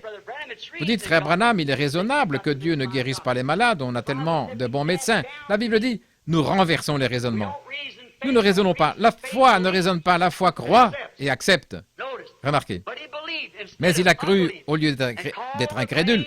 Et il a appelé les choses qui n'étaient point comme si elles étaient, ce qui était contraire à tout raisonnement. Mais il n'a pas raisonné, il a cru simplement. Aucun raisonnement n'aurait pu démontrer la possibilité que ce bébé naisse. Cette femme-là avait passé l'âge de la ménopause depuis 20 ans. Et son corps à lui était, pour ainsi dire, mort. Et à l'âge de 100 ans, 25 ans plus tard, il donnait encore la louange à Dieu, ce qui était contraire à toute intelligence. Mais par la foi, il savait que Dieu tiendrait sa parole. Il ne s'est pas appuyé sur sa propre intelligence. Que se serait-il passé si Moïse s'était appuyé sur sa propre intelligence quand Dieu lui a dit qu'il allait reprendre Pharaon ou les enfants d'Israël de la main de Pharaon? Que se serait-il passé s'il s'était appuyé sur sa propre intelligence quand il était là près de la colonne de feu, que Dieu lui a dit « Vas-y, je serai avec toi ». Et quoi s'il s'était appuyé sur son intelligence quand il les amenait à la mer Rouge et qu'ils étaient là au bord de l'eau, alors que Dieu leur avait promis le pays promis? Et s'il s'était appuyé sur sa propre intelligence, comment vais-je faire pour traverser? Nous n'avons pas le temps de construire un pont. Il y a l'armée qui arrive derrière nous. Il y a les montagnes de chaque côté. Il y a l'eau devant nous. La mer Rouge. Bon, s'il s'était appuyé sur sa propre intelligence, il serait parti, les mains en l'air, en courant. Il se serait jeté aux pieds de Pharaon en disant « Pardonne-moi, Pharaon, j'ai mal agi. » Seulement, il ne s'est pas appuyé sur sa propre intelligence. Mais il a prié, et Dieu lui a dit d'avancer, et la mer s'est ouverte, ce qui était contraire à tout raisonnement. Mais il ne s'est pas appuyé sur sa propre intelligence. Que se serait-il passé si Josué, quand il est allé là avec les autres, les 10 dénominations, qu'il s'est rendu là-bas et qu'il a vu ce pays promis de Dieu, s'il était revenu avec eux en disant « Bon, c'est vrai, nous sommes comme des sauterelles à leurs yeux. Ce sont des géants. Comment pourrons-nous les prendre? Nous n'avons même pas d'épée, seulement ce que nous avons pu trouver. Comment pourrons-nous jamais nous emparer de ce pays? Voyons, c'est totalement impossible. Ils sont 50 fois plus nombreux que nous. Ce sont des soldats entraînés et nous ne sommes qu'une bande de bergers et de travailleurs dans la boue d'Égypte. Nous n'avons même pas de bouclier ni rien. Comment pourrons-nous nous en emparer? Voyons, l'intelligence aurait certainement démontré qu'il ne pouvait pas y arriver. N'importe quel militaire, comme lui ou Moïse, n'aurait pas pu s'appuyer sur sa propre intelligence. Seulement leur intelligence, ils ne se sont pas appuyés dessus, mais ils savaient que Dieu avait dit « Je vous ai donné ce pays, allez vous en emparer ». Ne vous appuyez pas sur votre propre intelligence. Si vous vous appuyez sur votre propre intelligence aujourd'hui quand vous êtes malade, peut-être que vous êtes dans un fauteuil roulant, mourant du cancer, vous souffrez du cœur, que le médecin dit que vous allez mourir. Si vous vous appuyez sur votre intelligence, vous mourrez. Mais vous ne vous appuyez pas sur cette intelligence-là, certainement pas. Et que dire des murailles de Jéricho, dont on dit qu'ils pouvaient faire une course de chars sur ces grandes murailles? Dieu a dit, allez là-bas et faites-en le tour tant de fois et sonnez de la trompette et tous ensemble poussez un grand cri et la muraille s'écroulera. Eh bien, ça c'était absolument, ce serait stupide pour la pensée charnelle. Mais Josué, il connaissait l'épaisseur de ces murailles-là, parce qu'il en avait construit beaucoup de murailles en Égypte. Il savait combien il y avait de ciment. Il en connaissait la solidité, on y faisait des courses de chars, il avait même des maisons construites dessus. Mais il ne s'est pas appuyé sur sa propre intelligence. Il a cru que ce que Dieu avait dit était la vérité, il a obéi à sa parole, et les murailles se sont écroulées. Il ne s'est pas appuyé sur sa propre intelligence. Et que se serait-il passé si pendant qu'il livrait bataille, et comme je le prêchais dimanche, et que le soleil allait se coucher avec l'ennemi qui avait été mis en déroute cette nuit-là, il se serait rassemblé, il serait revenu avec d'autres, il aurait tué beaucoup de ses hommes. Alors que se serait-il passé s'il avait dit « J'ai besoin de la lumière du jour, il me faut encore la lumière du soleil ». Bon, un instant, Dieu a établi cet ordre-là, le soleil, la terre tourne. Maintenant, si je disais au soleil de s'arrêter, peut-être que si la terre s'arrêtait maintenant, elle perdrait sa force de gravitation, je tomberais. Mais il n'a pas écouté son intelligence, tout ce qu'il a dit c'est « Soleil, arrête-toi ! Et toi, lune, reste où tu es !» Et ils lui ont obéi. Il ne s'est pas appuyé sur sa propre intelligence, mais il s'est appuyé sur la promesse de Dieu. « Je t'ai donné ce pays, va t'en emparer. » Il vous a donné la promesse du Saint-Esprit. Vous pouvez l'avoir pendant cette convention, vous pouvez l'avoir maintenant. Ne vous appuyez pas sur « Tu sais, je suis fatigué, j'ai trop mangé pour souper, je n'aimerais pas que j'en me voie. Oh, miséricorde !» Vous vous appuyez sur votre propre intelligence. La promesse est pour vous et pour les enfants de vos enfants, pour ceux qui sont au loin, en aussi grand nombre que le Seigneur notre Dieu les appellera. Le médecin m'a dit que j'allais mourir, il m'a examiné, il a dit que j'avais ce cancer, que j'avais ceci, je suis condamné. Ne t'appuie pas sur cette intelligence-là. Dieu est le Seigneur ton Dieu qui guérit toutes tes maladies. Alors ne t'appuie pas sur cette intelligence-là, sur l'intelligence d'un homme. Appuie-toi sur l'intelligence de Dieu. Que dire de Samson, là, dans les champs, quand les Philistins, 1000 hommes se sont jetés sur lui. Et il était là, un petit gars, pas plus haut que ça. Il ne s'y connaissait pas dans le maniement de l'épée, parce qu'il ne savait pas, il n'avait pas de formation militaire. Il avait l'air d'un petit efféminé, avec cette tresse qui pendait. Le fils à maman, qui se tenait là, et voici 1000 Philistins qui arrivent. Eh bien, il n'avait rien à la main, il a regardé par terre, il a trouvé une mâchoire de mule blanchie et il l'a ramassée. Et maintenant, il dit, voyons, je ne ferai pas grand-chose avec ça, parce que les casques qu'ils ont, ces Philistins, tous ces soldats, ils ont tous des lances, ils ont tous des cuirasses, et leurs casques pèsent 7 ou 8 kilos. Ce sont de grands gaillards déterminés. Si jamais je frappais un de ces casques-là avec cette mâchoire fragile, elle se casserait en morceaux. Il ne s'est pas appuyé sur son intelligence. Il a tout simplement pris ce qu'il avait à la main et il s'est mis à frapper les Philistins. Et après en avoir abattu 1000, il avait encore la mâchoire à la main. Amen. Ce que la théologie des hommes en dit, ça m'est égal. Ne vous appuyez pas là-dessus. Appuyez-vous sur la parole de Dieu. Jésus-Christ est le même hier, aujourd'hui et pour toujours. Certainement, il le croyait. Que se serait-il passé si David avait écouté la théologie de Saül? Goliath était là-bas qui se glorifiait et tout le monde avait peur. Saül, qui dépassait d'une tête toute l'armée. Goliath disait que quelqu'un vienne donc se battre contre moi. Il n'est pas utile que nous mourions tous. Si je vous tue, alors vous nous servirez. Et si vous me tuez, eh bien, c'est nous qui vous servirons. C'est parce qu'il tenait là le haut du pavé. C'est comme ça que le diable aime faire quand il a tout son séminaire avec lui, qu'ils sont tous là quand il se présente, voyez-vous. Ce brave petit David, il se promenait là avec un morceau de peau de mouton sur le dos, le teint rosé, les épaules tombantes, un petit gars de 50-55 kilos. Il a dit, n'allez pas me dire que l'armée du Dieu vivant, qui est liée à une alliance par circoncision, va rester là et laisser ce Philistin incirconcis défier l'armée du Dieu vivant. Saül a dit, viens ici mon garçon. J'admire ton courage, mais les jours des miracles sont passés. On n'a rien de tout ça, tu vois. Et je vais te dire quelque chose. Quelle carte de membre as-tu à me montrer?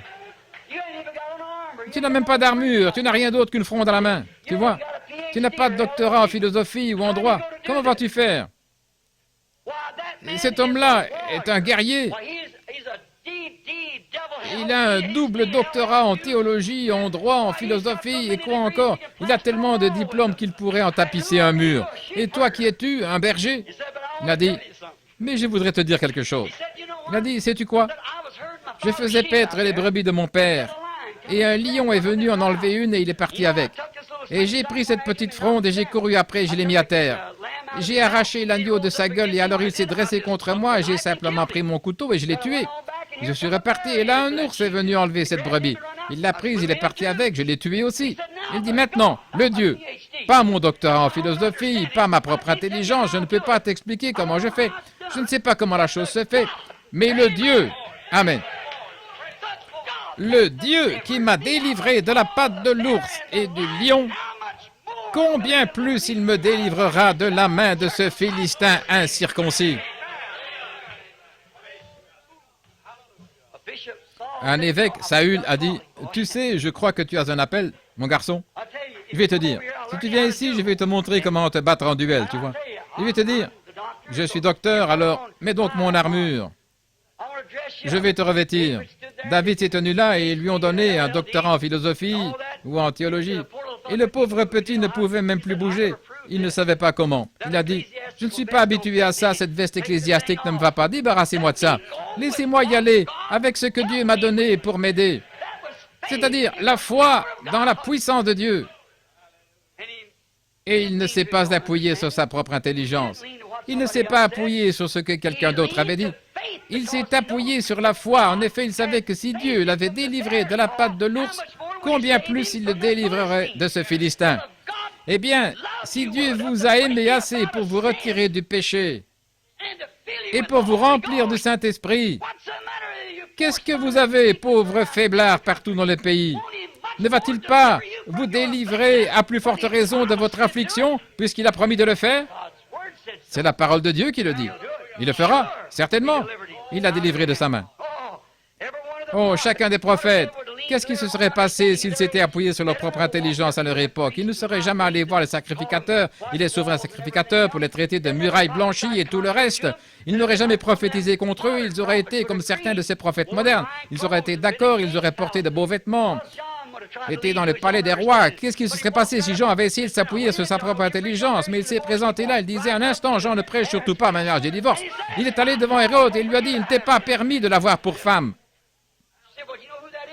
Il disait, sais-tu qui c'est? Je m'en fiche de qui c'est. Il ne s'appuyait pas là-dessus. Il disait, mais tu es dans le désert, là, l'association ne voudra pas t'accepter si tu te mets à te conduire comme ça. Il ne se souciait pas de l'association. Il ne s'appuyait pas sur sa propre intelligence, mais sur l'intelligence de Dieu, certainement. Il y a eu un homme qui, lui, s'est appuyé sur sa propre intelligence. Et il s'appelait Judas Iscariote. Oh, je ne vois pas comment il a pu faire une chose pareille. Il avait marché face à face avec Christ, exactement comme Ève l'avait fait au commencement. Il avait vu la confirmation, il avait regardé Dieu en face, comme Ève dans la fraîcheur du soir. Ève avait regardé Christ dans la fraîcheur du soir dans le jardin. Et Judas s'était assis dans la fraîcheur du soir, dans le jardin de Gethsémane, et il y a bien des endroits. Et il avait regardé ce même Christ. Il avait entendu enseigner, démontrer ce qu'il était par la parole, confirmer qu'il était le prophète dont Moïse avait annoncé qu'il serait suscité. Il leur avait dit, en prenant l'Écriture, qui il était et tous les détails, ils avaient vu Dieu démontrer qu'il était bien celui-là. Et ensuite, il s'est appuyé sur sa propre intelligence. Comment a-t-il pu faire une chose pareille? C'est parce qu'il n'y avait rien à l'intérieur de lui au départ. Il n'était pas une semence qui a germé. Il était le fils de la perdition, né de la perdition, et il est retourné à la perdition. Maintenant, remarquons, mais il est parti comme ça, peut-être qu'il s'était fait une idée par son intelligence, peut-être qu'il pensait que Jésus, il avait tant de respect pour lui, bon, il me semble que je pourrais peut-être le vendre pour 30 pièces d'argent. Comme ça, j'aurai de l'argent, je pourrais faire quelque chose avec, et il est capable de se délivrer tout seul. Voyez-vous, il ne savait pas que selon l'Écriture, il avait été suscité pour prendre cette position-là. Et les gens aujourd'hui non plus, ils ne se rendent pas compte que de l'état dans lequel ils sont ordonnés dans cet âge de Laodicée à être dans cet état-là, à mettre Christ dehors. Et lui, il frappe. Il cherche à revenir à l'intérieur, mais sans aucune collaboration nulle part. Il confirme sa parole à l'époque actuelle comme il l'a fait à chaque étape, à chaque époque, et il s'en détourne. Il s'appuie sur leur propre intelligence, voilà tout. Ou peut-être, disons qu'il pensait comme ceci, que s'il vendait Christ pour 30 pièces d'argent, eh bien, qu'il aurait de la communion fraternelle avec certaines des grandes dénominations de l'époque, les pharisiens et les sadducéens. Il a pu se dire, bon, attends un peu, il peut se débrouiller tout seul. Je l'ai vu livrer de grandes batailles, je sais qu'il peut se débrouiller tout seul. Alors aussi bien me faire un peu d'argent, un genre de petit fonds de retraite, comme on dit. Et puis peut-être qu'à ce moment-là, j'aurai la cote auprès des églises aujourd'hui, si je leur livrais, voyez.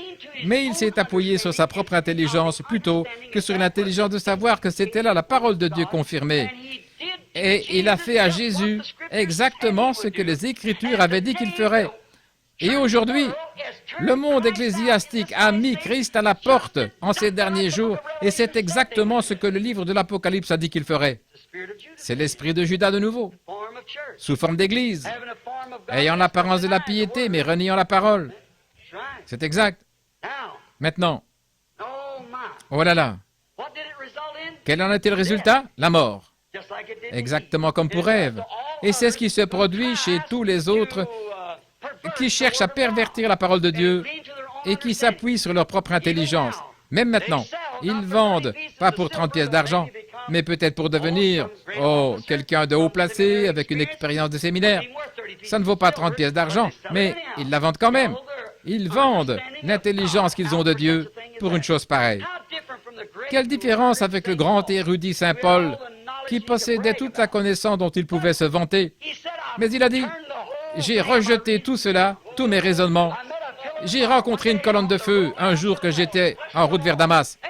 Il a dit, je ne suis pas venu vers vous avec une supériorité de langage, parce que si je l'avais fait, vous auriez mis votre confiance dans la sagesse des hommes. Mais je suis venu vers vous avec la puissance et la démonstration du Saint-Esprit, pour que vous vous appuyiez sur la parole de Dieu. Amen. Il a dit, si un ange du ciel venait vous annoncer autre chose, qu'il soit maudit. Galates 8. C'est exact. Non, monsieur, il n'a jamais fait ça. La petite femme au puits, elle était immorale. Mais elle savait que les églises l'avaient excommuniée. Mais elle ne s'est jamais appuyée sur sa propre intelligence. Quand elle a rencontré cet homme au puits, qui lui a dit tous les péchés qu'elle avait faits, elle est allée à la ville en courant. Maintenant, ce n'était pas bien de la part d'une femme d'agir comme ça, d'aller là-bas et de dire quoi que ce soit, parce que c'était une prostituée. Mais quand elle a rencontré Jésus, elle ne s'est pas appuyée sur l'intelligence des gens de l'époque. Elle est allée dire, venez voir un homme qui m'a dit ce que j'ai fait. Ne serait-ce pas le Messie? Elle ne s'est pas appuyée sur son intelligence. Non. La Vierge Marie, quand l'ange Gabriel est venu la voir et qu'il lui a dit qu'elle aurait un bébé sans avoir connu d'homme, ça ne s'était jamais produit. Elle ne s'est pas appuyée sur sa propre intelligence qu'une femme ne pouvait pas avoir un bébé sans avoir un mari. Elle ne s'est pas appuyée là-dessus, mais elle a dit, « Voici la servante du Seigneur, qu'il me soit fait selon ta parole. » Elle n'a pas dit, « Comment vais-je faire cela? Comment vais-je faire? Comment est-ce que ça va se passer? » L'ange a dit, « Le Saint-Esprit te couvrira de son ombre, et la sainte chose qui naîtra de toi sera appelée le Fils de Dieu. » Elle a dit, « Voici la servante du Seigneur. » Elle ne s'est pas fiée à ses raisonnements, que c'était une chose impossible. Elle a dit, « Voici la servante du Seigneur. » C'est exact. Remarquez. La femme qui avait la perte de sang, le médecin lui avait dit, « Il n'y a pas d'espoir. » Elle avait dépensé tout son argent chez les médecins et aucun n'avait pu l'aider. Elle ne s'est pas appuyée là-dessus. Et quand Jésus, elle s'est frayé un chemin dans la foule et elle a dit, « Je crois que si je peux toucher les vêtements de cet homme, je serai guéri. » Elle s'approche donc. Attends un peu là, le médecin a dit que tu ne peux pas te rétablir. Il y avait bien des années qu'elle avait cette perte de sang. Elle s'affaiblissait tout le temps, son état empirait et les médecins l'avaient abandonnée. L'intelligence qu'ils avaient dans son cas se limitait à ça. Mais elle a dit par la foi, il n'y avait aucun passage. Mais elle a dit, si seulement je peux toucher le bord de son vêtement, je serai guérie. Et elle s'est faufilée jusque-là et elle l'a touché. Elle s'est retournée, est allée s'asseoir, Jésus s'est retourné, il a dit, mais qui m'a touché? Il a regardé autour de lui jusqu'à ce qu'il la trouve. Il lui a parlé de sa perte de sang. Et elle a senti à ce moment-là dans son corps, elle n'a pas pu le prouver, mais elle a senti dans son corps que sa perte de sang s'était arrêtée. Elle n'a pas raisonné que si le médecin l'avait condamnée, comment était-il possible qu'elle reçoive de l'aide d'ailleurs? Elle n'est pas allée dans le raisonnement, mais elle est allée dans la foi. Maintenant, la Bible dit qu'il est le grand prêtre aujourd'hui qui peut être touché par le sentiment de nos infirmités. Pas vrai? Ne vous fiez pas au raisonnement. Il a dit, c'est ce qu'il est aujourd'hui. Il est en ce moment même un grand prêtre qui peut être touché par le sentiment de nos infirmités. Le même hier, aujourd'hui et pour toujours. Pensez-vous quand j'étais là, un prédicateur baptiste, que l'ange du Seigneur m'a rencontré et qu'il m'a donné la commission d'aller faire ce que je fais maintenant? Mais mon pasteur a dit, tu as perdu la tête, tu as fait un cauchemar. J'ai dit, vous faites mieux de reprendre ma carte de membre maintenant même. Il a dit, comment toi, qui n'as même pas fini l'école primaire, tu vas prêcher dans le monde entier? Comment vas-tu prier pour des rois et des potentats alors que tu ne sais même pas employer une bonne grammaire? Je ne mettais pas ma confiance dans ma grammaire. Je ne mettais pas ma confiance dans aucune capacité personnelle. J'avais reçu une commission. Alléluia. Je ne me suis pas fié à des raisonnements. Si j'avais écouté les raisonnements, probablement que des milliers de gens seraient morts il y a des années. Mais j'ai porté un message exactement comme il l'avait dit tout autour du monde. Et par la grâce de Dieu, je repars. Pas par le raisonnement, mais par une commission. Alléluia. Je ne me suis pas appuyé. Vous dites, vous avez 55 ans, même si j'en avais 95, ça n'a absolument rien à voir. Il est toujours le même Dieu qu'il était avec Abraham. Oui, monsieur, ne vous appuyez pas sur votre propre intelligence. Et après que le signe est allé de l'avant, quand la voix a suivi, les églises se sont mises à me rejeter et à me fermer leurs portes à cause de la doctrine, alors qu'aucun n'ose se tenir devant moi pour me dire qu'elle est vraie ou fausse. Je défie n'importe lequel. Oui, ce n'est pas pour faire le malin, mais je sais où j'en suis. C'est vrai. Qu'est-ce qu'ils ont fait? Qu'est-ce qu'ils ont fait? Ils ont fermé toutes leurs portes. Et maintenant, qu'allez-vous faire? L'autre jour, j'étais là sur la montagne. Je disais, Seigneur, je n'ai qu'une porte ouverte autant que je sache. C'est à Phoenix, en Arizona. C'est la seule. Et comme je descendais de la montagne aussi clairement que jamais, il a dit, que t'importe, toi, suis-moi. Pas sur ma propre intelligence. Je m'appuierai sur sa promesse. Oh, les amis, ne vous appuyez pas sur les raisonnements. Et criez-vous alors, comme dit Prophète autrefois, que tous acclament la puissance du nom de Jésus, que les anges se prosternent devant lui, apportez le diadème royal et couronnez le Seigneur de tous. Couronnez-le, lui, Seigneur de tous. C'est exact. Ne vous appuyez pas sur ce que vous pensez, sur ce que quelqu'un d'autre pense. Par la foi, acceptez la promesse de Dieu. Voulez-vous le faire? Maintenant, il ne s'agit pas de savoir si quelqu'un d'autre l'a fait ou ne l'a pas fait, mais qu'en est-il de vous? Que ferez-vous de ce Jésus qu'on appelle le Christ, qui se fait connaître aujourd'hui de la même manière qu'il l'avait fait à cette époque? Croyez-vous en lui? Prions. Seigneur Jésus, Roi des rois, Seigneur des seigneurs, Dieu des dieux, Dieu de tous les potentats, le premier, le dernier, l'alpha, l'oméga, le commencement et la fin, l'étoile brillante du matin, la rose de Saron, le lys de la vallée, la racine et la postérité de David. Viens, Seigneur Dieu, le même hier, aujourd'hui et pour toujours. Bénis cette assemblée de gens, Seigneur, ce qui va commencer demain. Nous avons eu quelques réunions ici, et tu nous as bénis. Tu t'es fait connaître à nous. Je te prie, ô Dieu, de continuer à te faire connaître à nous. Bénis-nous ce soir. Aide-nous maintenant. Nous sommes un peuple dans le besoin. Et Seigneur, tu sais que je n'aime pas reprendre les gens. Mais comment faire taire cette chose sacrée qui brûle en moi? Je n'aime pas faire ça, Seigneur. Tu connais ma vie, mon cœur.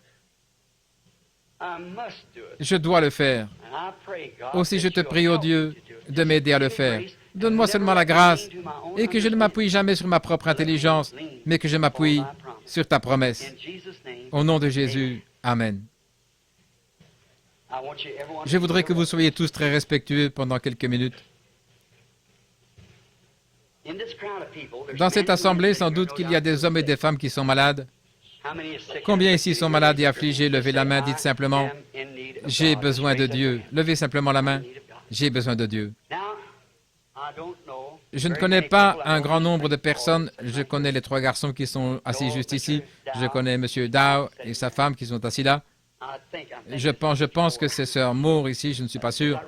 C'est ça, Sœur Moore? À part ceux-là, je pense que c'est tout. Frère Mike sur l'estrade. Et c'est pour autant que je sache, d'après ce que je vois.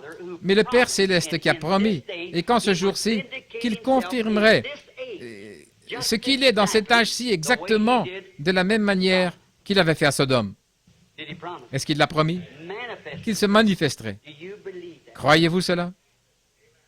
Maintenant, si vous voulez prier, et par la foi, ne cherchez pas à raisonner, comment puis-je le toucher comme grand prêtre?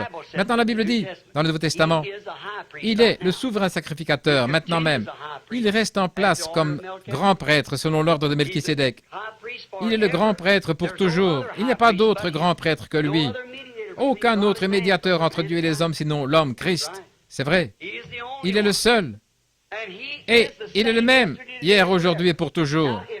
S'il est encore le même souverain sacrificateur et que la Bible dit que nous pouvons le toucher par le sentiment de nos infirmités, alors comme cette petite femme qui avait touché son vêtement, votre foi peut le toucher ce soir et il agira de la même manière dans une chair humaine, comme il avait agi quand il était dans une chair humaine au chêne d'Abraham. Croyez-vous cela? Il a promis de le faire. Maintenant, priez simplement, tous ceux qui ont un besoin. C'est comme je le disais, un don, ce n'est pas quelque chose comme de prendre un couteau. Si vous voulez vous en servir pour couper ceci, vous pouvez le couper ceci, ou ce que vous voulez faire. Ce n'est pas ça un don de Dieu, voyez? Non. Un don de Dieu, c'est un moyen que vous avez de vous enlever du chemin. Et les dons et les appels sont de la prédestination de Dieu. Les dons et les appels sont même sans repentance. Vous êtes né avec cela. C'est un petit levier pour vous faire passer d'une vitesse à l'autre, mais vous ne pouvez pas appuyer sur l'accélérateur, voyez-vous, c'est Dieu qui doit le manœuvrer. Vous devez vous enlever du chemin. Votre foi, à vous, peut le manœuvrer, pas la mienne.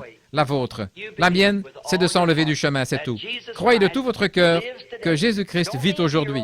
Ne vous appuyez pas sur votre propre intelligence. Vous dites, eh bien, regardez, mon état est très grave, frère, vous ne connaissez pas, je suis dans un fauteuil roulant. Ce que vous avez été pour moi, ça ne compte pas, voyez. Si Dieu ne va pas descendre et faire exactement ce qu'il a fait quand il était ici sur la terre dans un corps physique, il le fera dans votre corps, dans mon corps, tous ensemble, comme une unité qui croit en lui. Il le fera parce qu'il a promis de le faire. Maintenant, ne vous appuyez pas sur ce que quelqu'un a dit. Oh, c'est de la télépathie. C'est comme ça qu'ils l'appellent. Ils ont dit la même chose de Jésus. Un diseur de bonne aventure, un démon. Mais il était le Fils de Dieu parce qu'il correspondait à la parole promise de Dieu.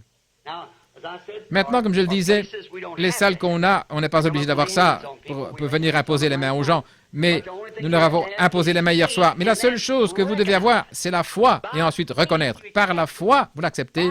Par la foi. Non, par quoi que ce soit. Ne dites pas, eh bien, comment cela se peut-il?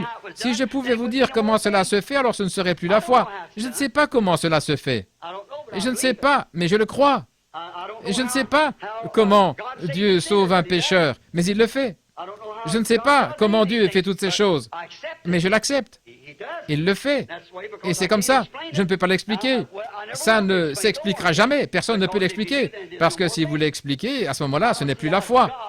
Je ne comprends pas que Dieu et Christ puissent être une seule et même personne, mais il l'était. L'Écriture le dit. Eh bien, vous ne pouvez pas l'expliquer, mais il l'était. Mon Père est en moi. Ce n'est pas moi qui fais les œuvres, c'est mon Père qui est en moi. Si je ne fais pas ses œuvres, alors cela montre que je ne suis pas de lui. Mais si je fais ses œuvres, alors c'est lui-même qui rend témoignage que je suis de lui. Eh bien, c'est la même chose maintenant, exactement. Il est le même hier, aujourd'hui et pour toujours, si vous voulez croire. Maintenant, il y a un homme assis juste ici devant moi. Il a les cheveux foncés. Il porte une montre au bras, un costume foncé, il porte des lunettes. Si vous regardez ici, vous le verrez assis, là, les yeux fermés, il prie. Je ne connais pas cet homme. Le Père Céleste sait que je ne le connais pas. Mais je vais juste m'occuper de lui un petit instant, parce qu'il semble être tellement sincère, assis là. Depuis que j'ai fait mention de cela, cet homme a simplement fermé les yeux et il s'est mis à prier. Cet homme est un inconnu pour moi. Là, vous voyez mes mains. Je ne le connais pas. Dieu connaît cet homme.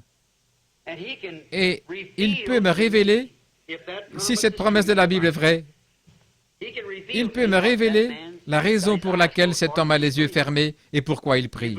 Croyez-vous ça? Le croyez-vous, monsieur? Si vous voulez bien ouvrir les yeux, vous assis juste ici, regardez ici. Croyez-vous ça? Maintenant, vous savez que je ne vous connais pas. Nous sommes étrangers l'un à l'autre.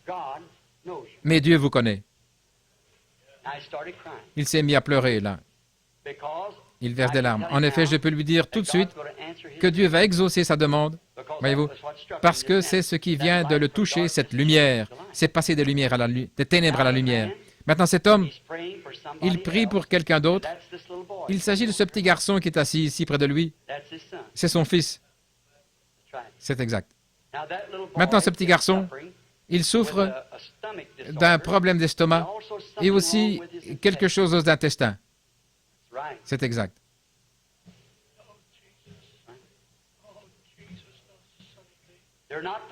Vous n'êtes pas d'ici, vous n'êtes pas de l'Arizona, vous êtes de la Californie.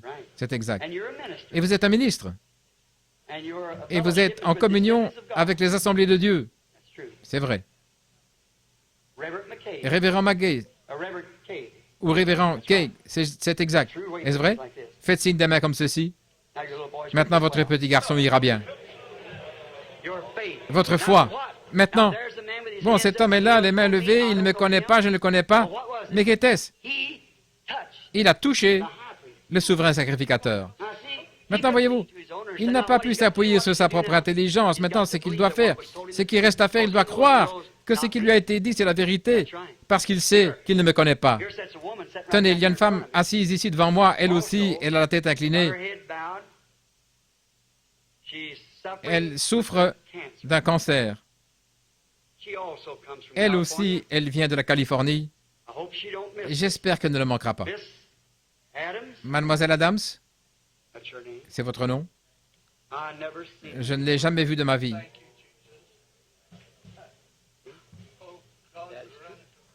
Oui, c'est vrai.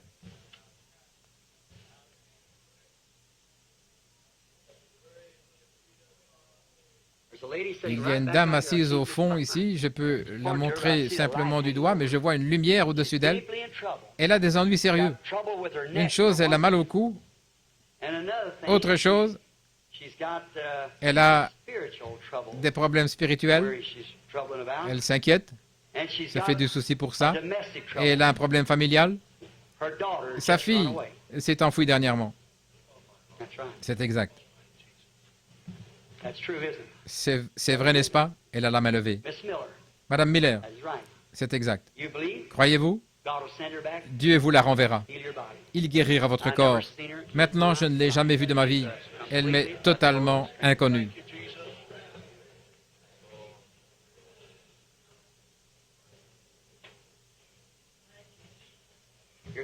Il y a une dame assise ici dans l'auditoire. Elle n'est pas d'ici. Elle aussi est de Californie. Elle a un cancer. Et c'est un cancer du sein. Elle a été opérée à un sein et le cancer s'est propagé à l'autre. C'est exact. Madame Callin, c'est exact. Croyez-vous que Dieu va vous guérir? Vous le croyez. Je suis un inconnu pour vous, madame. Je ne vous connais pas, c'est vrai, voyez. C'est le cancer. Ceci afin que vous sachiez que Dieu est présent. Il y a une dame assise juste à côté d'elle. Son nom est Madame Harris. Elle m'est totalement inconnue. Mais quand l'Esprit a touché cette femme-ci, elle aussi, elle avait de la compassion pour elle. Et elle vient de Californie, c'est exact. Et elle a mal à l'épaule, c'est exact. Croyez-vous que Dieu vous guérira? Si c'est vrai, levez la main pour que les gens voient. Elle m'est totalement inconnue. Ne vous appuyez pas sur votre propre intelligence. Qu'est-ce qui peut faire cela? Ça ne s'explique pas. C'est un paradoxe.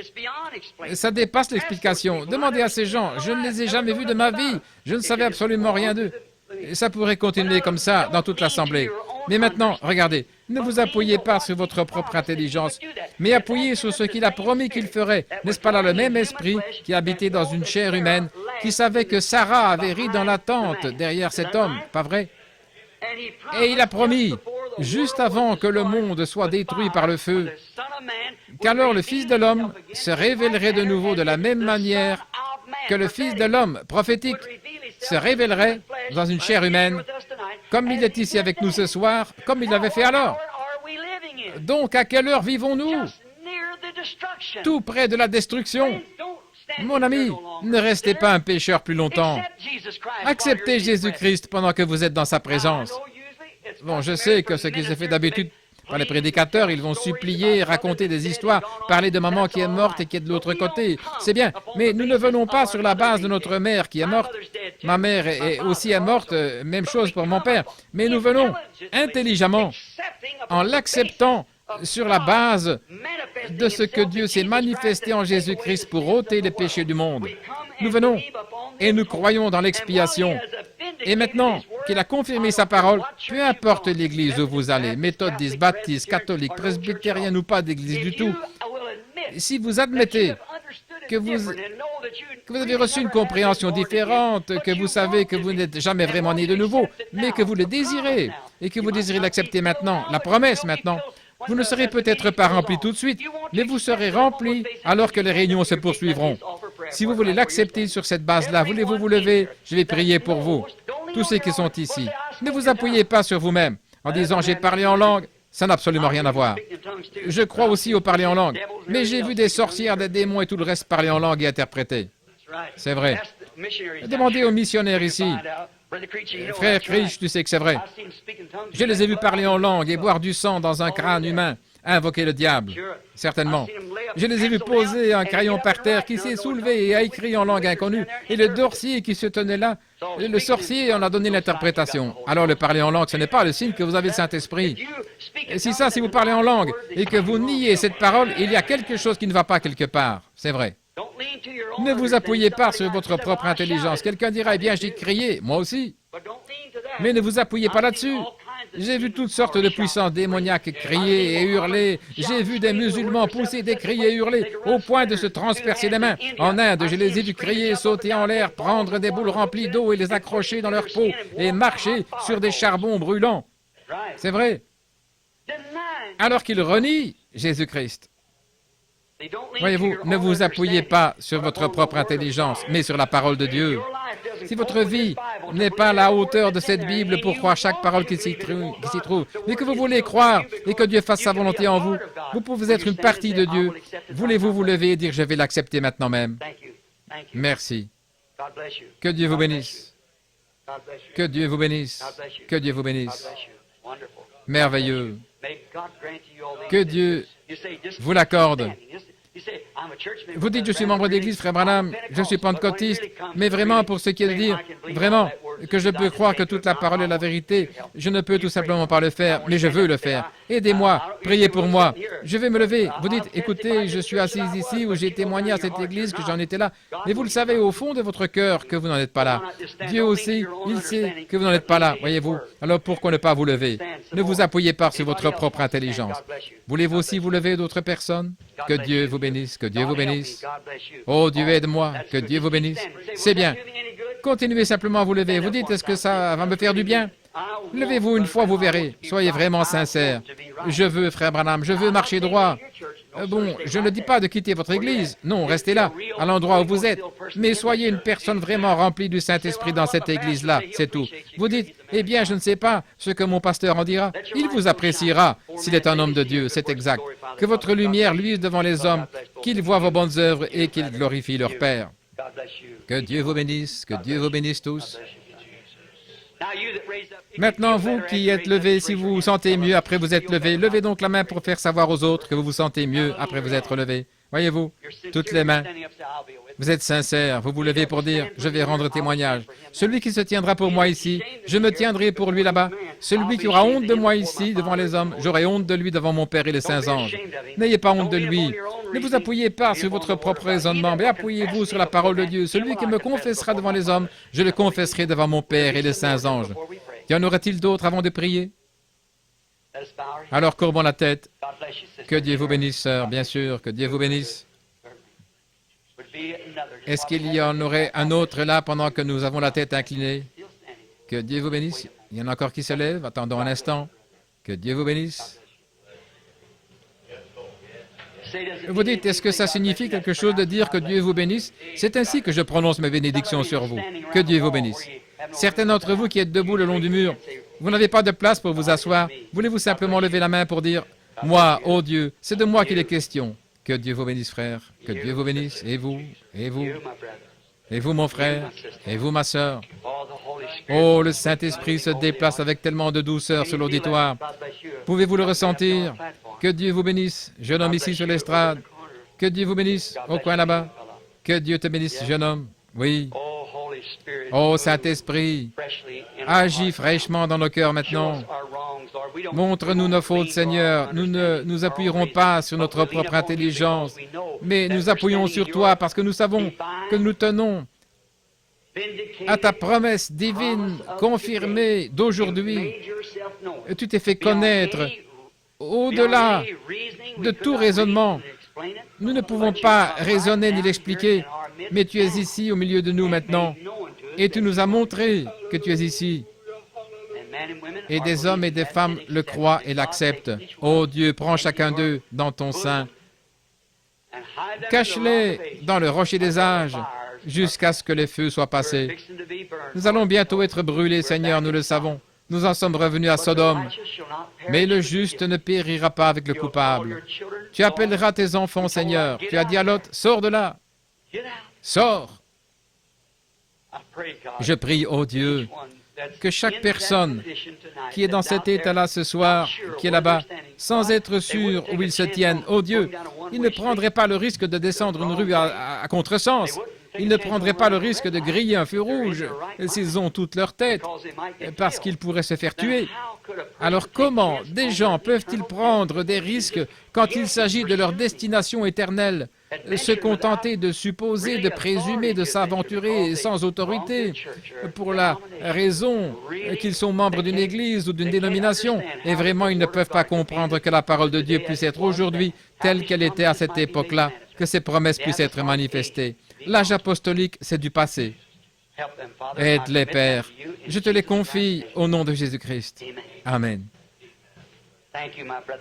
Merci, mon frère, ma sœur. Je suis si heureux de vous appeler mon frère, ma sœur.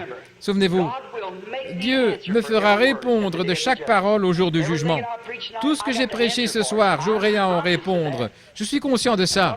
Qu'est-ce que j'ai fait depuis petit garçon? Sinon prêcher cet évangile, et ensuite je serai rejeté. Maintenant, combien d'entre vous sont malades et affligés si ce soir? Voulez-vous qu'on prie pour vous? Levez la main. Maintenant, voulez-vous faire quelque chose? Posez vos mains les uns sur les autres. Imposez-vous les mains les uns aux autres. Que tout le monde courbe la tête maintenant, exactement comme si vous étiez à l'église, ici sur l'estrade. Cher Dieu, au nom de Jésus-Christ et dans sa présence, une présence qui a été confirmée, la parole même qui a été prêchée a été confirmée, que tu es le même hier, aujourd'hui et pour toujours, que le Saint-Esprit de Dieu envahisse cette assemblée de gens maintenant. Beaucoup d'entre eux sont venus t'accepter comme leur sauveur. Beaucoup de rétrogrades t'ont accepté et sont revenus. Oh Dieu, je te prie, au nom de Jésus-Christ, de guérir chaque personne. Tu as dit, voici les signes qui accompagneront ceux qui auront cru. S'ils imposent les mains aux malades, ils seront guéris. Tu l'as promis, Seigneur. Et les enfants qui croient ont posé leurs mains les uns sur les autres. Satan, tu es vaincu. Sors de ces gens, au nom de Jésus-Christ. Laisse aller ces gens à cause du royaume de Dieu, au nom de Jésus. Amen. Tous ceux qui croient que Jésus-Christ est votre guérisseur maintenant, aussi bien que votre sauveur, et qui voulez l'accepter sur la même base, levez-vous et dites, j'accepte maintenant Jésus comme mon guérisseur, comme mon sauveur. Merveilleux. Gloire au Seigneur. Merci Seigneur. Maintenant levons les mains et chantons pour lui.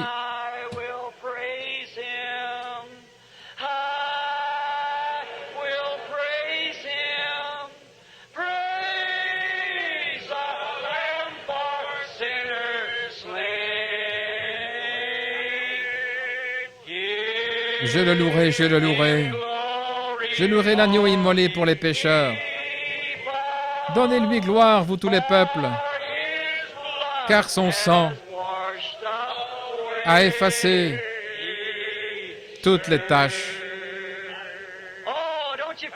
Oh, vous vous sentez bien, n'est-ce pas? Chantons-le encore.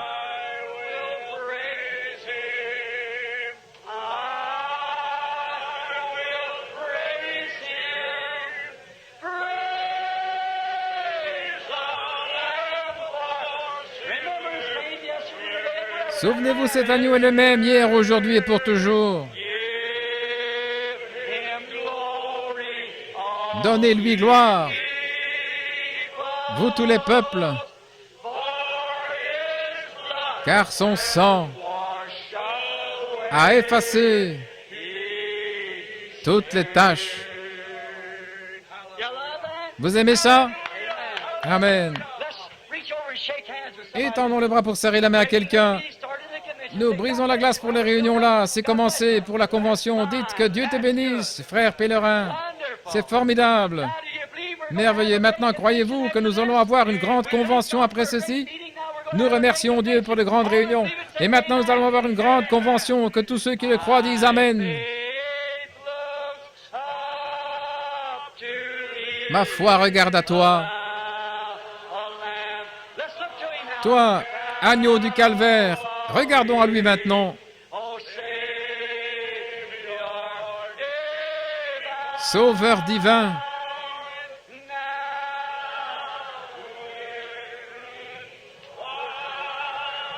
Écoute ma prière.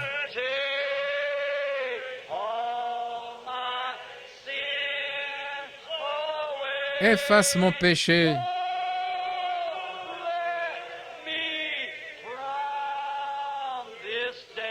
Oh, que je sois dès ce jour être entièrement à toi.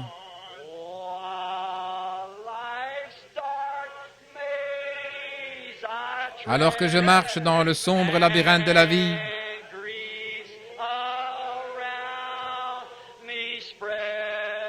entouré de douleurs, ô toi, sois mon guide.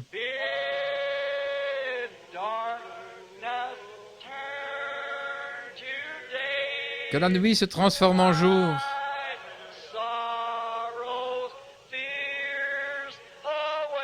Viens essuyer mes larmes.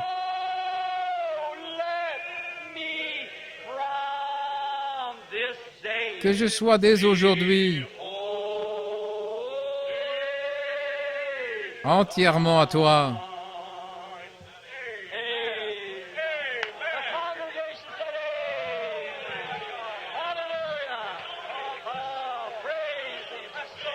Oh, louez-le! Louez l'agneau immolé pour les pécheurs. Donnez-lui gloire, vous tous les peuples. Car son sang a effacé toutes les taches. Comme c'est merveilleux. Très bien. Courbons la tête maintenant pour la bénédiction. Je ne sais pas qui a été choisi pour ça, frère Johnny Manadal de Californie. Pendant que nous avons la tête inclinée maintenant, n'oubliez pas, demain soir, la convention se passera ici même, dans cette salle, à 7h30. Que Dieu vous bénisse. Avez-vous apprécié la présence de Dieu? Courbons la tête maintenant pendant que frère Johnny termine la réunion.